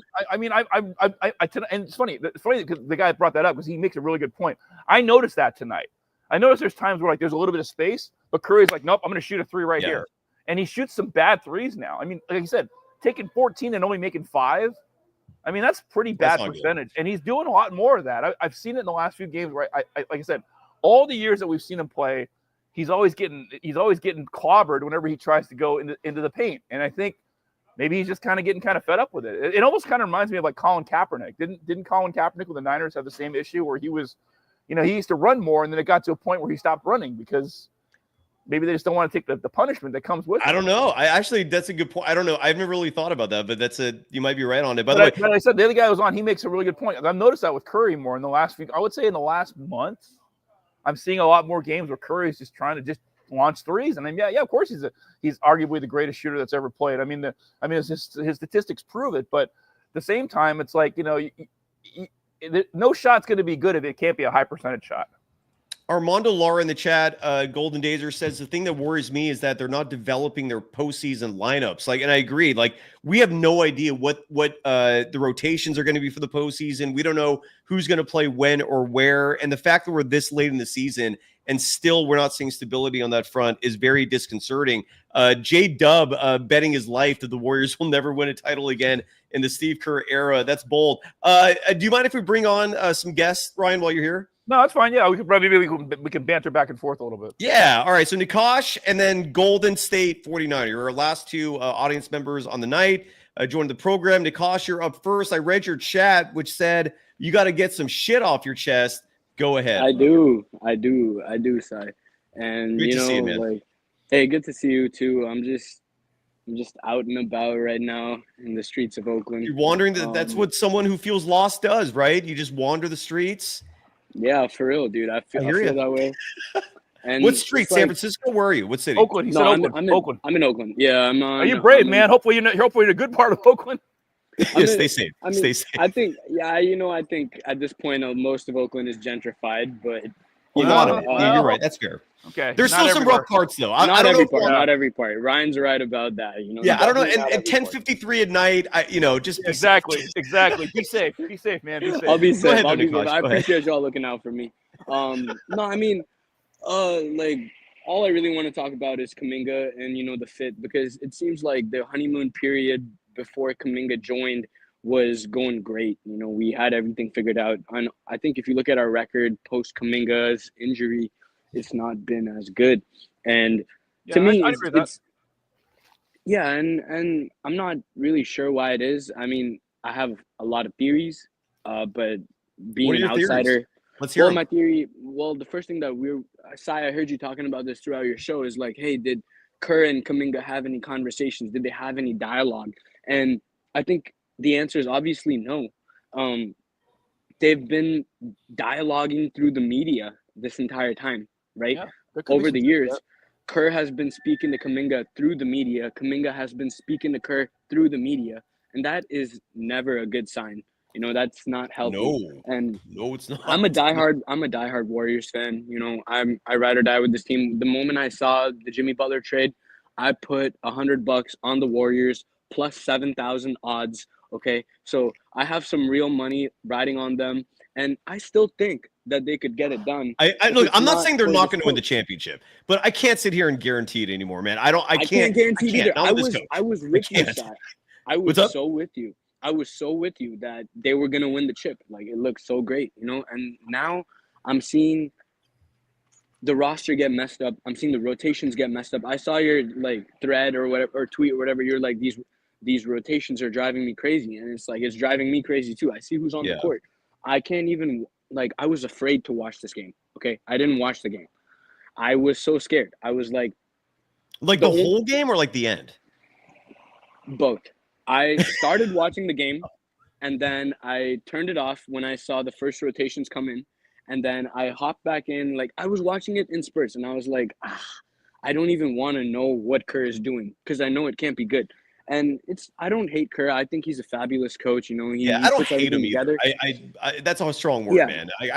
Sorry, I didn't mean to use the word hate, but it's like I don't even think he's not a good coach. I think he's a great coach. It's just for this particular situation and the way that this team particularly is constructed, I don't think he's doing the best job. And I think that it's not that difficult to do a good job. You just got to play Kuminga. And Nikosh, so let me stop you for 1 second here because you're absolutely right. This is not rocket science. I guess that's part of the reason why I have a hard time sometimes just stomaching this. It's like, this is not overly complicated. It's actually pretty simple in terms of the players you have and who to play when. But this guy makes it complicated. This guy makes it so much more difficult than it should be. And I mean, maybe you know what? I was gonna say, you know what? Real quick, Cyrus. Maybe it's because Kerr played under certain coaches, and maybe that's kind of clouding his judgment a little bit. I mean, I remember he played under Phil Jackson. He played under Greg Popovich. You know, it's like maybe. Yeah, and I think that he's a role player, right? Like Kerr has been a role player his whole life. Right. He was a role player, but what I'm saying is, I think in playing under those guys, though, it's almost like he's trying to figure out some way to try to reinvent the wheel. Maybe. I love you guys. Let me know what you think about this take because I said this with Damon Bruce this morning, and I don't know. You tell me if you think this is accurate or not. I feel like Steve Kerr is a great coach for a veteran team, and we've seen that. We saw what he did when he took over. But he's not a good coach for a 2-timeline approach. This is not his cup of tea. Like developing young players and trying to get them ready. I haven't seen any evidence that substantiates he's the right guy. Or he's already done that. Maybe this too. He's already done that before when he got the Warriors when he first became the coach, right? And that's like a decade now. It's crazy, but it's 10 years. And maybe in the 10 years time.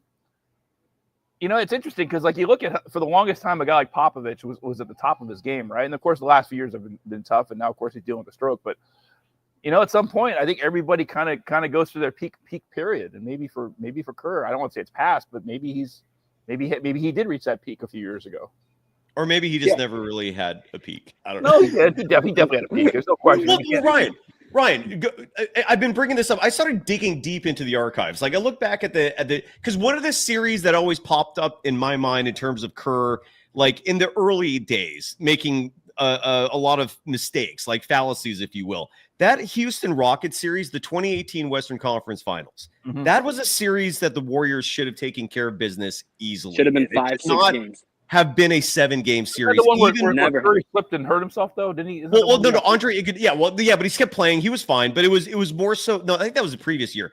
This was more so. Andre Iguodala got hurt, right? And I think this was after Game 3 or during Game 3. But you look at the box scores of those games, right? And you had JaVale McGee still in his prime, getting DNP'd for all but one game in garbage time.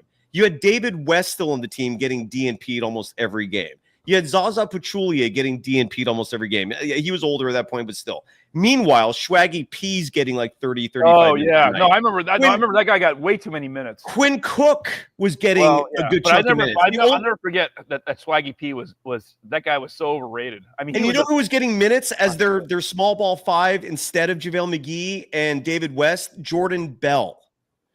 This is nothing new. Like he's been doing this for a long time.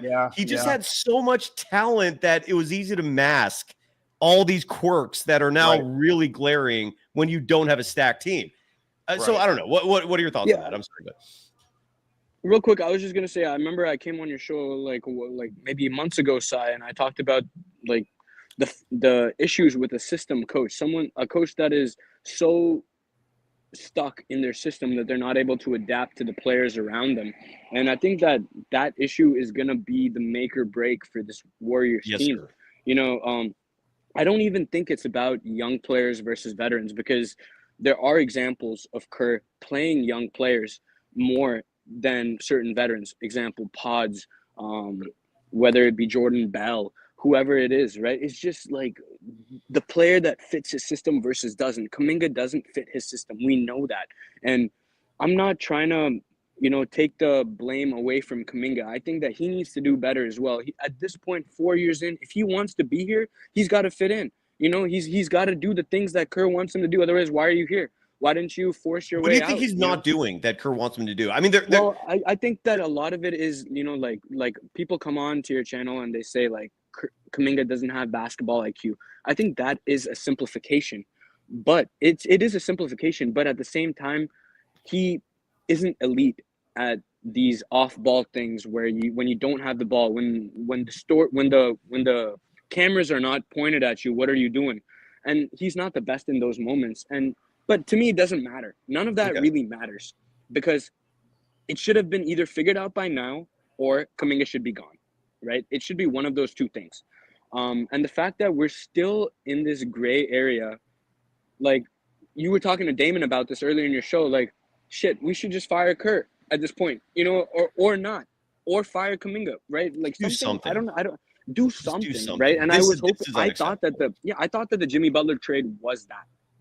And that's why I placed the bet on them. I was like, ooh, I saw the first 10 games and I was swayed. I got on my fandom and I was like, oh, we're gonna win it all this year. The league is wide open this year. There's nobody good in the league this year. Which is why I'm so frustrated because the Warriors to me have the talent to win a championship this year.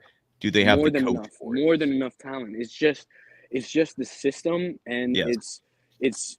I think, and now I'm hopeless. I'm like, I was convinced up until yesterday that we were going to win the championship, and now I'm like back to well, zero. That's why. And again, you can make fun of me, and I get it. For me, just pulling back on my guarantee. But again, when you see this and the coach and what he's doing, everything that was working in those 3 games, Memphis, the Lakers, and the Nuggets, he just abandoned it in that Rockets game, and he used the excuse of exhaustion. Okay, great.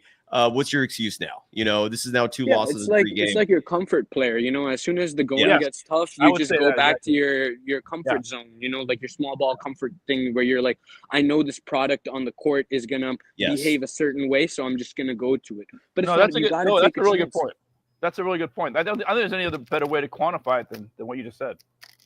That he just has a certain comfort level and he just goes with it, even though it's probably not going to work. It's almost like this Charlie Brown in the football. I don't know why he thinks that, hey, maybe this time, Charlie Brown kicked the football. It never happens. But it never happens. Going back to it. Yeah. That's exactly. Nikosh, you killed it tonight. Stay safe. Any final thoughts before we let you go? No, I apprate y'all. Cyrus, I'm on board with everything that you're saying. Thank you, I feel like you really speak to the fans that have that are fans of the team, but at the same time have an objective lens to what's going on. And I'm a diehard fan. I put my own personal money on the Warriors to win the chip after Jimmy Butler. I was swayed. But I respect that, now, by the way. I respect that because look, a lot of people talk a lot of shit, and a lot of people talk a big game. Not a lot of people put their money where their mouth is. Yeah. That's one of many reasons why the gambling side of this I love. Because really, you believe that? You're going to predict that? Put your damn money where your mouth is. And Nikosh, you actually did. Hey, who's your bookie? Who's your bookie, Sai? Give him a shout out. DM me. I'll tell you. I got you. Oh, I got you. DM or like, who's your sponsor? I mean, like the sponsor for the channel is like Bet Online or something. But, MyBookie. Duh, MyBookie. Yeah, so there you go. MyBookie is who I roll with. I'm sorry, I should have said that from the beginning. Yeah, they were currently sponsoring this show. MyBookie, go to them and use the promo code MM50 if you do. But yeah, I was Damon this morning. We looked at the odds, and so you got it at plus 7,000. I think now it's at plus 1,200. Yeah, I got him a week after they traded for Butler. Like a week after, I think like it was like 2 games in, and I was convinced. But it's even more heartbreaking now. Like it was less heartbreaking before when the Warriors were throwing the season. I was like, okay, it's fine. It's just another throwing season. We'll try again next year. We'll ship Kuminga off in the summer. We're not going to extend him, and we'll figure it out. We'll give Kerr the things that he needs to coach this team. But because of this run, I've gotten my hopes up, and it's like, like they're playing with my emotions at this point, right? And that makes me more mad because I'm like, how are you gonna do this and then not play Kuminga and then not play the best What was the old line from Friday with Big Worm? Playing with my money? It's like playing with my emotions. Playing with my money, like, dude, playing with my freaking emotions, man. Like, come on, like, and I feel like it's not just me. If I'm feeling this way, I'm sure the entire Bay Area is feeling this way. So, Like, it can't just. Ryan, are you feeling this way about what being frustrated? You mean? Yeah. I mean, it is frustrating. Yeah. I mean, it's funny. I almost don't even pay attention to it at the time because I'm too busy watching the game. But I look at the box score later, and I'm like, yeah. I look at who played and who didn't, and I always wonder like who didn't, why didn't they play more? You know, and then the guys that did play, I'm like, why did these guys get so many minutes? And dude, Gary Buddy Hield. I mean, I got to admit, like Buddy Hield tonight, right? Buddy Hield, all of his shots were threes, the ones that he made. Correct. But that's he was it. 0 of 3 inside the arc tonight. Yeah. 0 of 3. Yeah. Make that make sense. But you know what's funny is you guys remember, you guys saw that viral video, right, where Steve Kerr and Buddy Hield. Yeah, meet Steph Curry. I mean, he already knows that Buddy Hield is a very what's the word I'm looking for? Maybe a challenging player to coach. Undisciplined. Doesn't he does listen, a lot of things. Doesn't listen well. If he has to sarcastically kind of troll. But I love you, man. But I love you. I wish he spoke like that to the youngsters. That was the thought that was running through my head.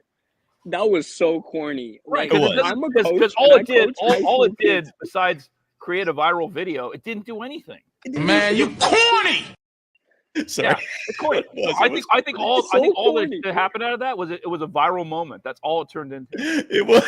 It was for the cameras. That's it, right? Too much of the shit is for the cameras, man. Yeah. I'm like, let's just put our best players on the court and let's try to maximize everyone's ability so we can win these games. Yeah.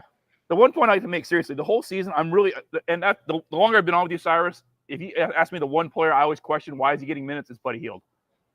Fair. It's Buddy Hield. I'm like, why is this guy getting minutes? What's he doing out there? He's not providing much of anything else when you think about it. No. He's the threat, right? It's because the whole Kerr offense relies on you being an elite shooter to get these spaces, right? And so, like, Kerr thinks that Buddy Hield is still going to get these spaces. And, yeah, he does to some extent. But when he's not hitting shots and when he's turning the ball over and he's a pull on defense, it doesn't work. You got to adjust. More often than not. That's the problem. Yeah. Alan in the chat saying Buddy true. Hield gives the Instant other hope. team instant hope. Yeah.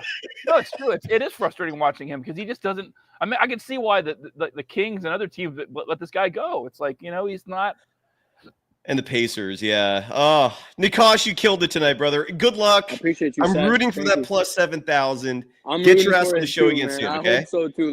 Let's hope that Kerr comes through and plays the right guys and Is it too personal of a question to ask how much you dropped? I dropped $200. So I got a what is it? 1, 2, 3, 4, 5. I got a 5-figure check, coming my way. I got like 13, 14,000 coming my way if they win the title. But holy shit, I don't believe it anymore. That's not a bad risk. I mean, to be honest, No. I mean, $2 I know is $2, but still, that's a Wait good. a second. $200 times 7,000? Yeah. No. Hold on a second. Hold on. You got plus 7,000. Yeah. And you put $200 down on that. Yes, sir. You're gonna make a lot more than you think, dude. Like plus 7,000. I'm That's gonna make about like 5 figures. So we do what 700 times 200, right? Isn't that It's what we? $14,000. Yeah. I think it's 140,000. You're gonna get. No, 14,000. It's 100 to win 7,000. So I put 200, so I'll get double that. So 14,000. That's still good. Hey, that's still a great payoff. Hey, I'm shit. Yeah, he's but like, but I've got no hope now. I'll tell you, I got it. no expectations now. I had a lot of no, expectations before, but I was feeling hella good. I might even cash out now. Honestly, I might have to cash out. That's the way I'm feeling. Yeah, that's a big time crapshoot for the Warriors now. That's for damn sure. I don't know. All I'm For saying sure. is my calculator right here. I'm multiplying 200 by 700, and it It's comes out. It's 2 times 7,000. Yeah, 2 times 7,000. Yeah, I get it. Why So just it's 2? 14. You put 200. So when you say the plus whatever number, it's $100 to win that amount. So it would be $100 to win 7,000, and then I'll put 200 to win 7,000 times 2. But the way the math works, it's not normally 100 for 7,000. Normally it's $1. So then it would be, I think it would be like a plus 70 or something like that. The way that I got it was like, I got to think about this. Because I feel like you're going to win a lot more than what you're saying. Well, I could be wrong on that, so. but I do. Regardless, hope so, but good luck. Regardless, Good luck. yeah, I I'm appreciate rooting you, for Seth. you, man. Thank you. Because that's to get that payday is that would be I'm huge, rooting dude. for these Warriors. I do think they could do it. They have all the talent to do it. They have the players and the system to do it. I do believe in the system. They've just got to put it together. It's just like got to Yeah. put everything together. And if they do, the league is wide open. There's nobody. There's no one there to stop them. So if they get it all done, if they put it together, I think it's a done deal. But if the media and like all these other factors like Kuminga's paycheck in the summer and Kerr's feelings come into play, then we're screwed. Okay, but this guy makes a good point. RA's point is good, but it's also true because he's not in the right headspace because he's always worried that if he makes one mistake, Kerr's going to bench him. Right? He's looking over his shoulder constantly. It's just unless Kerr like backs off and does the right thing, which I don't think he's going to do. This is just a doomed relationship, man. This is bad. This is very looking bad. grim. The one thing I've noticed also, Cyrus, when I only go to Kerr's pregame presser, but he does speak like a very confident person who still has a lot of control in the organization. Yes, he's media trained, but yeah. Well, not only, but that's just a media trained, but he does tell people that he's he feels he's in a good place. But obviously, the owners are still the owners, and he's not the owner. So I mean that could change at some point. I hope. By the way, Heel EK, who shows this program a lot of love, I want to mention this because I haven't done it yet. If the Warriors don't win the championship, because I've been saving this episode where Steve Kerr's gut has gone wrong, and I've compiled this massive list of like every instance where Steve Kerr relied on his intuition and it failed miserably. If the Warriors don't win the title, I'm going to do, who's the guy that did the filibuster? There was some politician that did like a 24-hour filibuster. Was it Cory Booker, senator of New Jersey? I'm going to do the same thing. We will have a 24-hour show where I might take like, 1 or 2 minute breaks here and there. 24 hours straight, sometime in the summer. We're just going to blast Steve Kerr for a whole 24 hours straight. That'd be amazing. You stay up that long, man. That's a long time. I'm gonna try. That's a long time. I'm gonna do it, man. I'm so down for it. I'm so down. I'm gonna do it. So and I won't watch the whole thing, but I'll pop in. And you don't have to. You don't have to watch anything. I will pop in as well, Cy. Yeah, I'll pop in at different times. Okay, 10 hours in, I'll pop in. 20 hours in, I will do a Steve Kerr filibuster, and we're gonna start it. I don't know what time we'll start it, but yeah, just 24 hours, dude. I'm gonna suck it up. And Anthony Lamb, you guys, is the bane of my existence. Okay, he represents everything wrong with the last couple of years. And like, he's not a good person either. So I don't even have to feel bad about it for like, speaking down on somebody who's like trying to earn his living. I don't give a shit, but he's retired. He's retired now anyways, but yeah, it's horrible. And he's the epitome of everything wrong with what's been going on in the last couple of years. And I do hope that, we're going to put it together. Everything is there. All the tools are there, but it's got to come together from ownership to players, to Kuminga, to the ball boys, to Kerr. The whole deal, it has to come together. They have to have like some sort of, moment where they just come together. Some sort of, anyways, I can't think of the word. What's the deal when like you're like addicted to something and you have to have like an intervention? Sorry, the word I'm looking for is an intervention. There has to be some sort of intervention, And if it doesn't happen before the playoffs, I think we're cooked. But we have everything, and I'll always believe that this year we should have won everything. Just like I believe that the year we went 73-9, we should have gotten a title then. They stole a championship from us, and I'm trying to get my get back. So I think we're owed one, and I do hope that it's this year. And I really hope you pocket that $14,000. G Martinez is right. Sorry for my head being screwy there for a second there with the math. And I'm usually pretty good with numbers. Congratulations in advance, even though maybe I shouldn't say that. I'll knock on wood. How about this? Don't jinx me. I've been jinxing myself too much. I want you to win, man. I'm rooting for you. Good luck. And come back soon, brother. Have a great night. Thank you, Ryan, too, for all the reporting. Thank you, Ryan. Thank you, Cy. Have a great night. You too, brother. You too. Coming to us live from the streets of Oakland. Ryan, do you mind if we listen to Stephen Curry? Yeah, I'm afraid have to take off here in about 5 minutes, but yeah. Okay, perfect. Okay, so Stephen Curry. Wait, actually, no. Let's listen to this first. This is Steve Kerr. And turn the volume up on your devices, please. Anthony Slater published this, which means the audio will likely not be good. But I'm curious to hear what Steve Kerr has to say about the non-Stephen Curry minutes tonight, where the Warriors were minus 16 collectively when Steph was off the floor. And Steve Kerr was asked about this. So let's hear from the head coach of the Golden State Warriors, Steve Kerr, about those non-Steph minutes. And Ryan, and after we listen to this, I'd love to get your thoughts on the topic as well, because this was the second of a back-to-back, and I was envisioning the youngsters, the bench players, having a much bigger role tonight. The minutes did not correlate there. Let's hear what Steve Kerr said. You were minus 16 in the non-Steph minutes. How significant was that? Huge. I thought that was key to the game. Top of the second, top of the fourth. We played two great quarters tonight, first quarter and third quarter. And then both of those quarters, top second, top four, they blitzed us. I think they went 19-3 in the second quarter. And then to go into the fourth with a 12-point lead and immediate, I think it was maybe a 12-4 start, in the fourth. And those were the two key stretches of the game. You had you were minus. So all he did was just tell us like stats. Like, Brian, did you hear an answer there? Or well, I'll say this: I just feel like he looks like he has kind of a deer in the headlights look. Don't you think? Yes. Yeah. Well, and the question was like about those non-Steph minutes, and he's like, "Yeah, well, we started the second and fourth quarters with these bad runs, and yeah, next question." Okay, like all he did was just repeat what the question was. That's ridiculous. You want to hear from Ryan? Do you have time for one more person to join us? I probably should get going unless you want to play that Curry thing real quick. Okay, so Golden State Niner, you will be with me. Yeah, let's listen to this cut real fast. This is Stephen Curry. Let me pull that up real fast here. I can stay later on Sunday. Okay, good. Sounds good. And look, we're already going late, man. I mean, it's just there's a lot to talk about here. So here's Stephen Curry talking about late game executions and costly turnovers.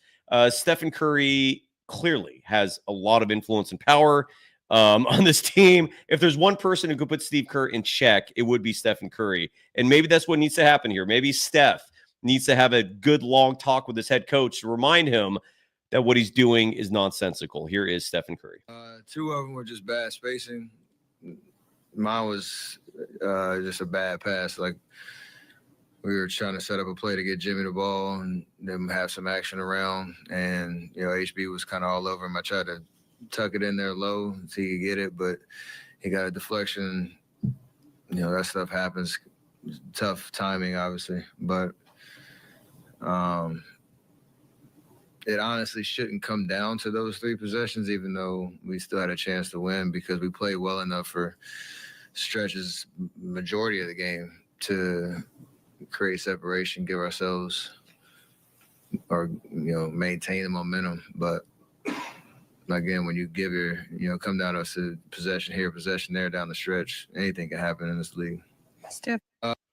All right, and that was Stephen Curry. A couple paid chats, Ryan, and then we'll get your final thoughts here real fast. Hot Dog Man 200 drops $2 saying, "Why do we suck so much when the opposition is undermanned?" I think what he's trying to say here, Ryan, is why do the Warriors oftentimes play down to the level of lesser opponents? We have seen that a lot lately. Ryan, do you have any theories on that?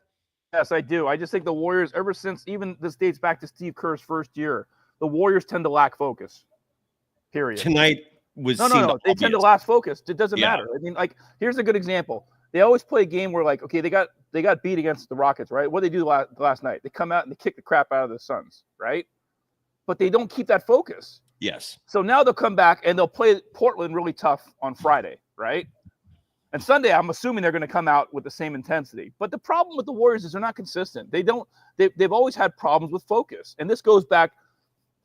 You're right. As far back as like when Kerr first got here. You're right. Maybe even goes back even further when Mark Jackson was coaching. The Warriors just tend to lend their foot off the gas. That's a huge reason why I thought we would see more of the youngsters tonight. Why I thought Kerr was going to dip into the bench tonight because of the back-to-back, because of an issue like that potentially happening. But Kerr doubled down on the vets. But the team had a 14-point lead. It's at 12 points at the start of the fourth quarter, and they just kept coasting. And I don't know why you do that because it just bit him in the ass. God damn it. Well, I'm going to get through these paid chats right here and then go to Golden State Niner here. And Ryan will say bye before Golden State Niner. Coast to Coast, $9.99 saying, why can't LeCobb? Who's LeCobb? Oh, Lacob. So he probably voiced this. So why can't Lacob do what some owners are doing? Fire his smug-faced coach. I'm paraphrasing. I'm trying to get this right. He's not not a coach, coach. He should become a shrink. He refuses to have the personnel for these matchups. We deserve to be in the play-in. So coast to coast is just he may get his wish. He may get his wish because I think for sure after tonight, the bottom line is the Warriors have to win their last 2 games and they need to have some help. And you never want to scoreboard watch, and they could have avoided that if they just won tonight and if they'd won Friday and Sunday. And and we'll go over that in detail in just a minute here. Bill M, $2 saying Kerr has no effing clue on how to play Kuminga. That is correct. R Jonesy at $1.99 saying the Warriors will beat Denver. You heard it here first. All right, that's if they play in the first round. Nick at $1.99 saying, can you post the link to join? I'm hoping you got that link. I'm guessing that was Nikosh. Ryan 3000 $1.99. Thanks for the therapy. Sorry about the mic. Oh, that he was on earlier. You were fine, Ryan. You did good. Matt Wright $1.99 saying 26 minutes for Buddy Hield is a goddamn crime. Yep, and exactly. Ryan, you evoked Sorry, that. I got to run, man. But I will definitely talk to you more on Sunday for sure. It's the last day. Love I have you, more brother. time. We'll see you Sunday. Thanks, man. Safe Appreciate travel, you. safe commute. All right. That is Ryan Leong. You can follow him on Twitter at Ryan Leong. Super easy. Have a good night, brother. Armando Lara, the professor, dropping $4.99, saying, who else thinks Pajemski's role gets minimized when things get real in the playoffs? Yes or no? Good question. My guess is no. Steve Kerr, for whatever reason, has already put all his eggs in that basket. He has faith in Pajemski. I could be wrong. It's just a prediction, but I would guess Pajemski's part of the postseason rotation because you know Kerr and you know how much he loves ball handlers. Golden State 49er, thank you for waiting. You are our last audience member of the night. Great to hopefully meet you. If you're still there, how you doing? Hey, what's up, sir? Hey, bud. Hey, man. It's nice to finally get on here. I've been meaning to. Sorry I've been about that. listening to you for. Chronological. Thank you for No, waiting. I meant like the past couple of years. I've been listening to you. Oh, well, welcome, man. Yeah, it's Welcome. been I a love your while. handle, by the way, because those are my 2 favorite teams, the Warriors and the Niners. So good stuff. Yeah, yes, sir. I want to first off say you've definitely grown on me. I despised you back in the day, but now I definitely have like more. I mean, game knowledge because of you. So thank you. Thank you. But I mean, kind of to piggyback on you know what I feel like everyone else is saying. It's probably going to be a little repetitive because I'm at the end here. But who cares? Who cares? Please get Buddy Hield the hell out of here, man. I am so tired of seeing Curry, Pods, and Hield on the floor at the same time. Like I am. It's just it's so frustrating, and I don't know. I just don't get it. It you know I just don't get it. And what I thought when Kuminga got injured, what I thought was going to happen was he was going to come back. We got Butler. Kuminga was going to, you know, go under his wing or whatever. I mean, he doesn't even really need to, but I thought, you know, I think Butler's a great kind of player for him because, you know, he locks in on defense. He's locked in on the mid range. I mean, that's just kind of his game, you know. Stay inside. Like, that's your game. Slash and get to the free throw line. Keep doing what you're doing. But it just hasn't happened. And, you know, he just hasn't got the minutes. And it's shitty because I said weeks ago, you know, I did one of those paid comments on your show, and I was like, the only way we are winning the chip is if Moody and Kuminga are, you know, they have roles on this championship run. What were we going to call Pajemski? Poots? Yeah, Poots. I like that. Poots. All right. Poots. And Pods, I mean, that dude frustrates me. I think the run he's been having has been good, you know, and I think he's a high IQ player. And like I think his name was Nikosh. Shout out Nikosh and E. Leezy too. Those are awesome. Agreed. And you, man, you're killing it so far. Keep going. Yeah. So Nikosh, he said something about the comfort zone. You know, that's like Kerr kind of goes back to his comfort zone. That was like the best way to put it, and I've been trying to put my finger on it for like, you know, years. I mean, back to freaking. What it was, Quinn Cook and fucking Chioza. Like, oh my goodness, I've been trying to put my finger on it, but that's like perfectly explains it. That's really what it is. I feel like Kerr just goes back to his comfort zone and what he knows and what he's comfortable with, and you know, it's frustrating. I mean, too, I think his name was Armando with the last paid chat. No, I don't think Pod's role will get minimized, which no. It's frustrating, you know. I want Pods to be, in the playoffs, we're going to play 9 players, usually how it is 9, 10 if we're lucky. I don't know. Beginning of the year, everyone's like, oh, we have 13 That was players. crazy. And side note, I want people to be very aware of this, because in terms of my process, when I have an opinion or a take, I never just say it. Like, I run it through a few people I call experts. Rick Barry is one of the obvious ones, but there's also 2 or 3 other individuals. One of them's a former player. Another one's a former coach. And I don't come on this program and just let shit fly out of my mouth without screening it through these other individuals first. There's also a media member as well who I run it through. And I just want that to be clear, that like any opinion you hear on this program, it's not just me. I'm making sure that that folks I consider to be actual experts are hearing it and not thinking I'm crazy. I just want that to be known, so people don't think that I'm just sitting here shooting the shit and just making things up left and right. Anyways, with all that said, continue on. You're doing a great job. I think that's why you kind of grew on me too, because at first I was like, damn, this guy is emotional, and definitely subjective. But then, I started listening to you more and got on. It was back on Locked On Warriors, Yeah. and everything. And I was like, damn, I mean, everything he's saying is coming true, and I'm trying, man. I'm trying. Thank you, though. Thank you. back to the lineup thing though, Yeah. is I wanted Kuminga to come back and get, just get into the role of 6-man. I like him first off the bench. I think he has that energy, but also he has such a short leash that, I mean, how are you going to play I played obviously freaking in high school, nothing serious, but it was the same way. I mean, if you feel like you're going to be pulled, dude, your confidence is shot. I mean, you're not going to play confident. It's shitty, and I think that goes for all athletes everywhere in any walks of life. It doesn't matter. Not trying to compare high school to NBA here, but I think it's true. I think we see that too when he misses shots. I think you could just kind of see the demeanor on his face, and I really want. I mean, Quentin Post too, man. I think last night, I think you said it earlier. I mean, tonight was like, we needed him. We needed the spacing bad. Yeah. And yeah, man, it's just shitty. Where are you, by the way, man? I always just love hearing people's geographical locations. Redding, California. Dude, Redding is a bitch and spa, dude. First of all, you're near what's the name of the national park? Lassen? Lassen. So you're close to that. One of my an old, very close friend was from Redding, so I'd go visit him and his family a lot. And dude, the summertime in Redding is a blast. It's hot as shit, dude. It's like 100 degrees. But you got a pool going, and you're rocking and rolling. So I'm from the Bay Area, so I went to high school in Petaluma. I lived in Vallejo, so I always commuted to Petaluma. So how'd you end up in Redding? Is it just for cheaper housing? I don't blame you. I went to Chico State. Oh, there you go. Okay. I graduated last year. Yeah, I found a job out here. Got a family. It's a good spot, dude. It's grossly underrated in my humble opinion. And by the way, one of our official sponsors, a very new one, Decades, great band. I went to their YouTube page just the other day to hear some of their music. They are legit, and they're from Chico. So there you go. I just wanted to throw that out there. Awesome. It's cheaper. Well, enjoy your time in Redding. Enjoy the nice weather while it lasts, because it does get hot, as you know what, up there. Dude, thanks for coming on, man. I hope to see you again soon. Yeah, of course. Have a good night. Thanks for waiting. And thanks for waiting, man. That was greatly appreciated.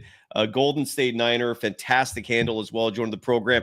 I'm going to play one more sound bite, then we'll go through a brief run of the scoreboard standings, and we'll call it a night on a very brutal evening of Warriors basketball, a night where the Warriors disappointingly lost to a Spurs team they should not have lost to. Here is Stephen Curry talking about their approach. And this is also courtesy of KNBR, which means the audio levels will be good for the program. So let's listen to Stephen Curry, who does not wear his jersey typically for post-game press conferences. When he does that, that's a sign that he is perturbed as well.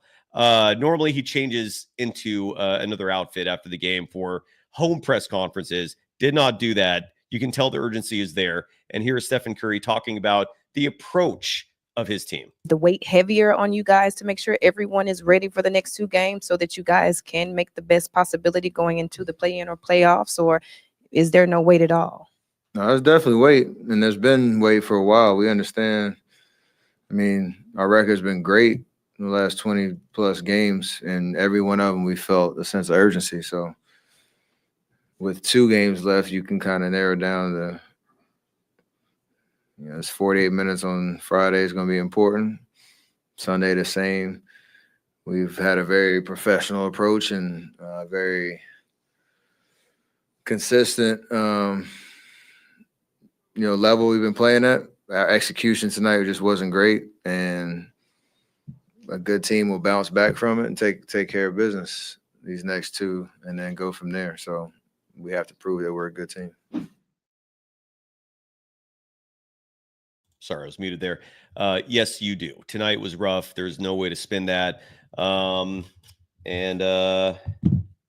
we'll see what happens Friday. It's the Warriors and the Portland Trailblazers in Portland. For now, though, let's see what happened in the rest of the association. And let's see what's going on with these standings and what the Warriors have to do to avoid getting into the play-in, because that is some depressing shit if that becomes reality for your Golden State Warriors. Other games in the association tonight on Wednesday, April 9th. Time is flying, folks. Again, I'm going to skip over the non-consequential games in terms of the details. I'll just read the score. This one was not consequential. This one, was consequential. Unfortunately, not in the favor of the Warriors. The Houston Rockets benched everybody. They mailed it in, which was a fear of mine, and unfortunately that came true. DNPs for the Houston Rockets tonight included Steven Adams, included Ahmed Thompson, included Fred VanVleet, Reed Shepherd, the team's number 2 pick from a year ago, actually got minutes tonight, played 37 minutes, put up 20 points. So a great night for him. But not a great night for the Rockets. The LA Clippers win. The Clippers pretty much secure finishing ahead of the Warriors in the standings this season, no matter what, because they currently the Clippers are currently a game ahead of the Golden State Warriors, and they own the tiebreaker. So the Clippers would have to lose their next game, and then the Warriors would have to beat them Sunday in order to surpass them in the standings. And we'll go over every team's schedule as well. But that one did not work out for the Golden State Warriors. The Clippers winning to improve to 48 and 32. Elsewhere in the National Basketball Association, the Sacramento Kings could not help out the Golden State Warriors. This was at Golden One Center. There is no beam shining tonight. And of course, on a rare night where you'd want that because it would help the Warriors, of course, the little brothers lay an egg, hosting the now Mike Malone-less Denver Nuggets, 124-116, the final there. Nikola Jokic, 20 points, 12 rebounds, 11 assists in his first game ever without having Mike Malone as his head coach. Zach LaVine, 27 points, 11 assists in the loss for a Sacramento Kings team that is now 39-41. Malik Monk is also out, I believe, for the year with an injury. I can't remember what the injury was. You could look it up yourself. The Denver Nuggets improved to 48-32, and that matters big time in the standings. I'll share what that means in just a second. OKC beat the Suns tonight, 125-112. The Utah Jazz beat Portland at home, 133-126 tonight. The Trailblazers are the Warriors' next opponent. The Chicago Bulls, 119-111 winners tonight over the Miami Heat. The LA Lakers and Luka Doncic's home game. Home game is not the right way to spin that. The first game back at his old home of Dallas, where they had a tribute video for him at the beginning of the game, or before the game got tipped off. He cried. Clearly, Luka Doncic had no intention of ever leaving Dallas. That whole thing is crazy. And the Lakers win tonight, 112-97. Luka had 45 points, 8 assists, 6 assists in this game. Najee Marshall, 23 points, 8 assists in the loss for a Dallas Mavericks team that drops to 39-42. The Lakers, I believe, clinch the 3 seed with this win tonight. They improved to 49-31. The Warriors, by the way, with the loss tonight, are now ineligible to win 50 games. The Toronto Raptors took care of the Charlotte Hornets tonight, 126-96. The Philadelphia 76ers beat the Washington Wizards, 122-103. And the Orlando Magic at home taking care of business beating the Boston Celtics tonight, beating the shit out of them. 96-76. Boston held to just 76 points on the road. Something tells me they benched a lot of their players. I'm curious. I'm going to look it up real fast just to be safe. And they did. DNPs for Jaylen Brown, DNP for Jason Tatum, DNP for Derek White. I don't see Holiday in the lineup either. So Boston mailed that one in. So we look at the standings now, which have become very sketchy for the Golden State Warriors. And I'll show you what I mean in just a second here. Let me share my screen. So hopefully folks get on. Hope folks can still hear me, by the way. I need to check every now and again, make sure I'm not muted. All right. So here are the NBA standings with just 2 games to play for pretty much everybody. OKC obviously has the top seed locked up. Houston has the 2nd seed locked up. LA has the 3rd seed locked up. The Denver Nuggets are currently in 4th place at 48-32. They're tied with the Clippers, who are also 48-32, but Denver owns the tiebreaker there. So right now, Denver is 4, LA is 5. The Memphis Grizzlies are the 6th seed with a 47-32 record.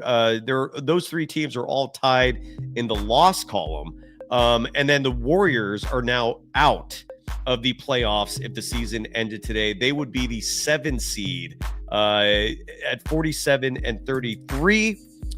They're tied with the Minnesota Timberwolves in the loss column. Minnesota is a half game back because they played 1 less game. Good news for the Warriors. They own the tiebreak over Minnesota. So let's say if the season ended today, the Warriors would be in the play-in. Good news is if they won their first game, which would be a home game against Minnesota, they would have the rest of that week off. So 4 days, 5 days off versus a whole week. Clearly not as good, but you'll take that. So that's where the Warriors would be again if the season ended today. Apologies. Minnesota is currently your 8th seed again, and the Sacramento and Dallas are 9 and 10. So the 10 teams are set in terms of who's getting in, but we have no idea where the teams will fall. So now it comes down to schedules. Like who does each team have left? Well, the Minnesota Timberwolves, we'll start there. Minnesota has 3 games remaining, and they play the Memphis Grizzlies tomorrow. That game's going to be nationally televised on TNT. Huge stakes there for both teams. If Memphis loses, the Warriors are back into the 6th seed. So we're clearly all rooting, if you're a member of Dub Nation, that is, for the Minnesota Timberwolves to win tomorrow's game. Pivotal. Very important. And then Minnesota after that has 2 cakewalks at home against Brooklyn and the Utah Jazz. So the Warriors can afford Minnesota winning the next game because, again, the Warriors own the tiebreak there. So we are rooting for the Minnesota Timberwolves. The Memphis Grizzlies, who are the likely team that the Warriors can leapfrog in terms of finishing 6th and not 7th. The Memphis Grizzlies have 3 games remaining as well. And if there's any good news here, it's the schedule of the Memphis Grizzlies because they play Minnesota tomorrow at home. We're rooting for Minnesota. If by some chance the Grizzlies win that game, they have a game the very next night, Friday night, at Denver. So there's a very strong possibility that they'll lose one of those 2 games. We hope. The Warriors are relying on that. They need it. And then the Memphis Grizzlies finish the season Sunday at home against the Dallas Mavericks.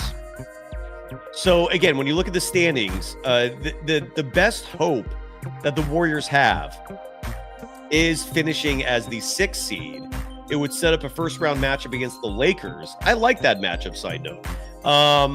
And then now the Clippers, who are currently the 5 seed, and they have a full game lead over the Warriors. They also own the tiebreak.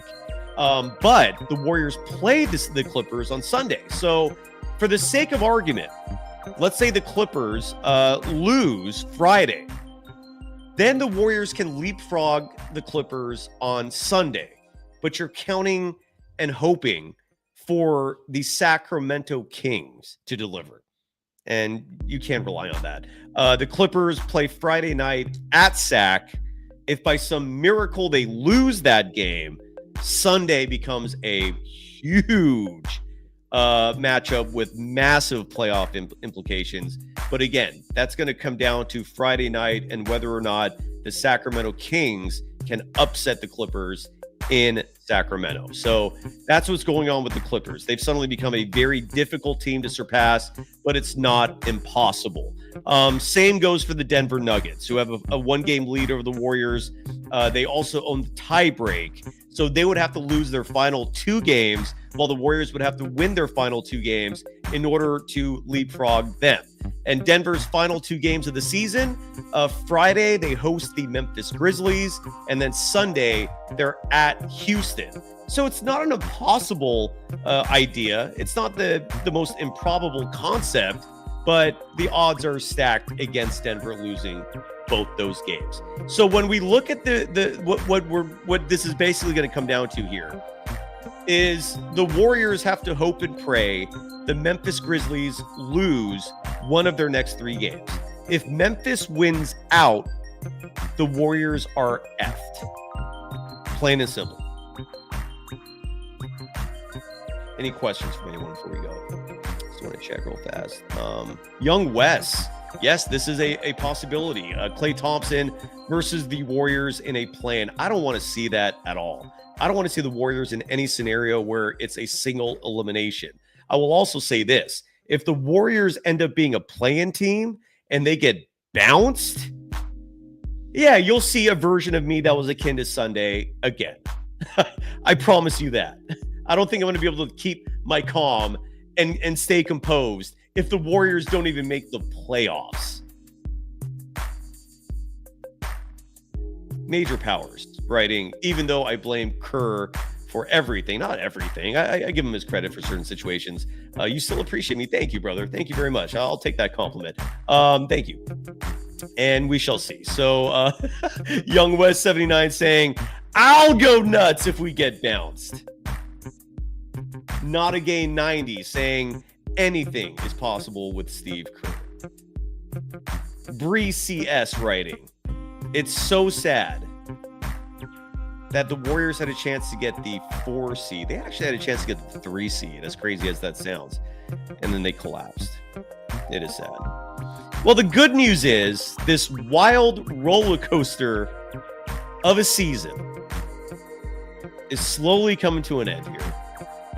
And the Warriors will, at a bare minimum, be in the play-in. So they're going to have some action next week.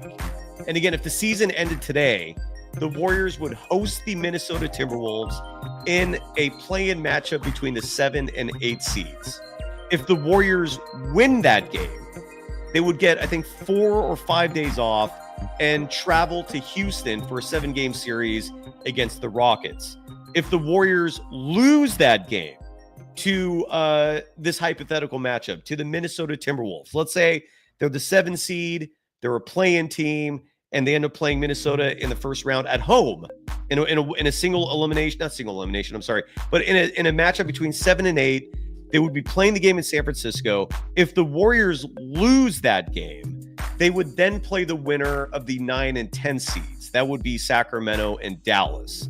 And this is where the Klay Thompson hypothetical would suddenly become a reality. And this is a scary thought. Do you really want the Warriors to be in a single elimination? This game would be played probably Wednesday or Thursday of next week against the Mavericks. Like, do you really want the season to be on the line against Anthony Davis, Daniel Gafford, Derek Lively II, Klay Thompson coming back home? I mean, talk about the worst case scenario. That's probably it. That is probably it. A lot of people in the chat saying they don't trust Kerr. I don't blame you. I don't blame you. And then you have Capone White. And I hope you're right, brother. I felt this way just a week ago. I was foolish in thinking that Kerr would not step over his own feet. But Capone White saying, Nothing is going to stop Stephen Curry from getting his 5th ring. I hope you're right, and I will mark your words. Again, I'm getting a goddamn Steve Kerr tattoo if that happens. All right. Thanks, everyone, for joining us. Sincerely. I wish the outcome was better. That sucked. There's no way to spin that. I don't know if there's going to be a show tomorrow. Stay tuned for that. Follow me on the socials. I usually announce that stuff there.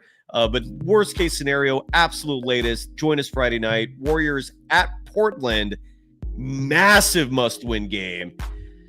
And let's hope they turn it around.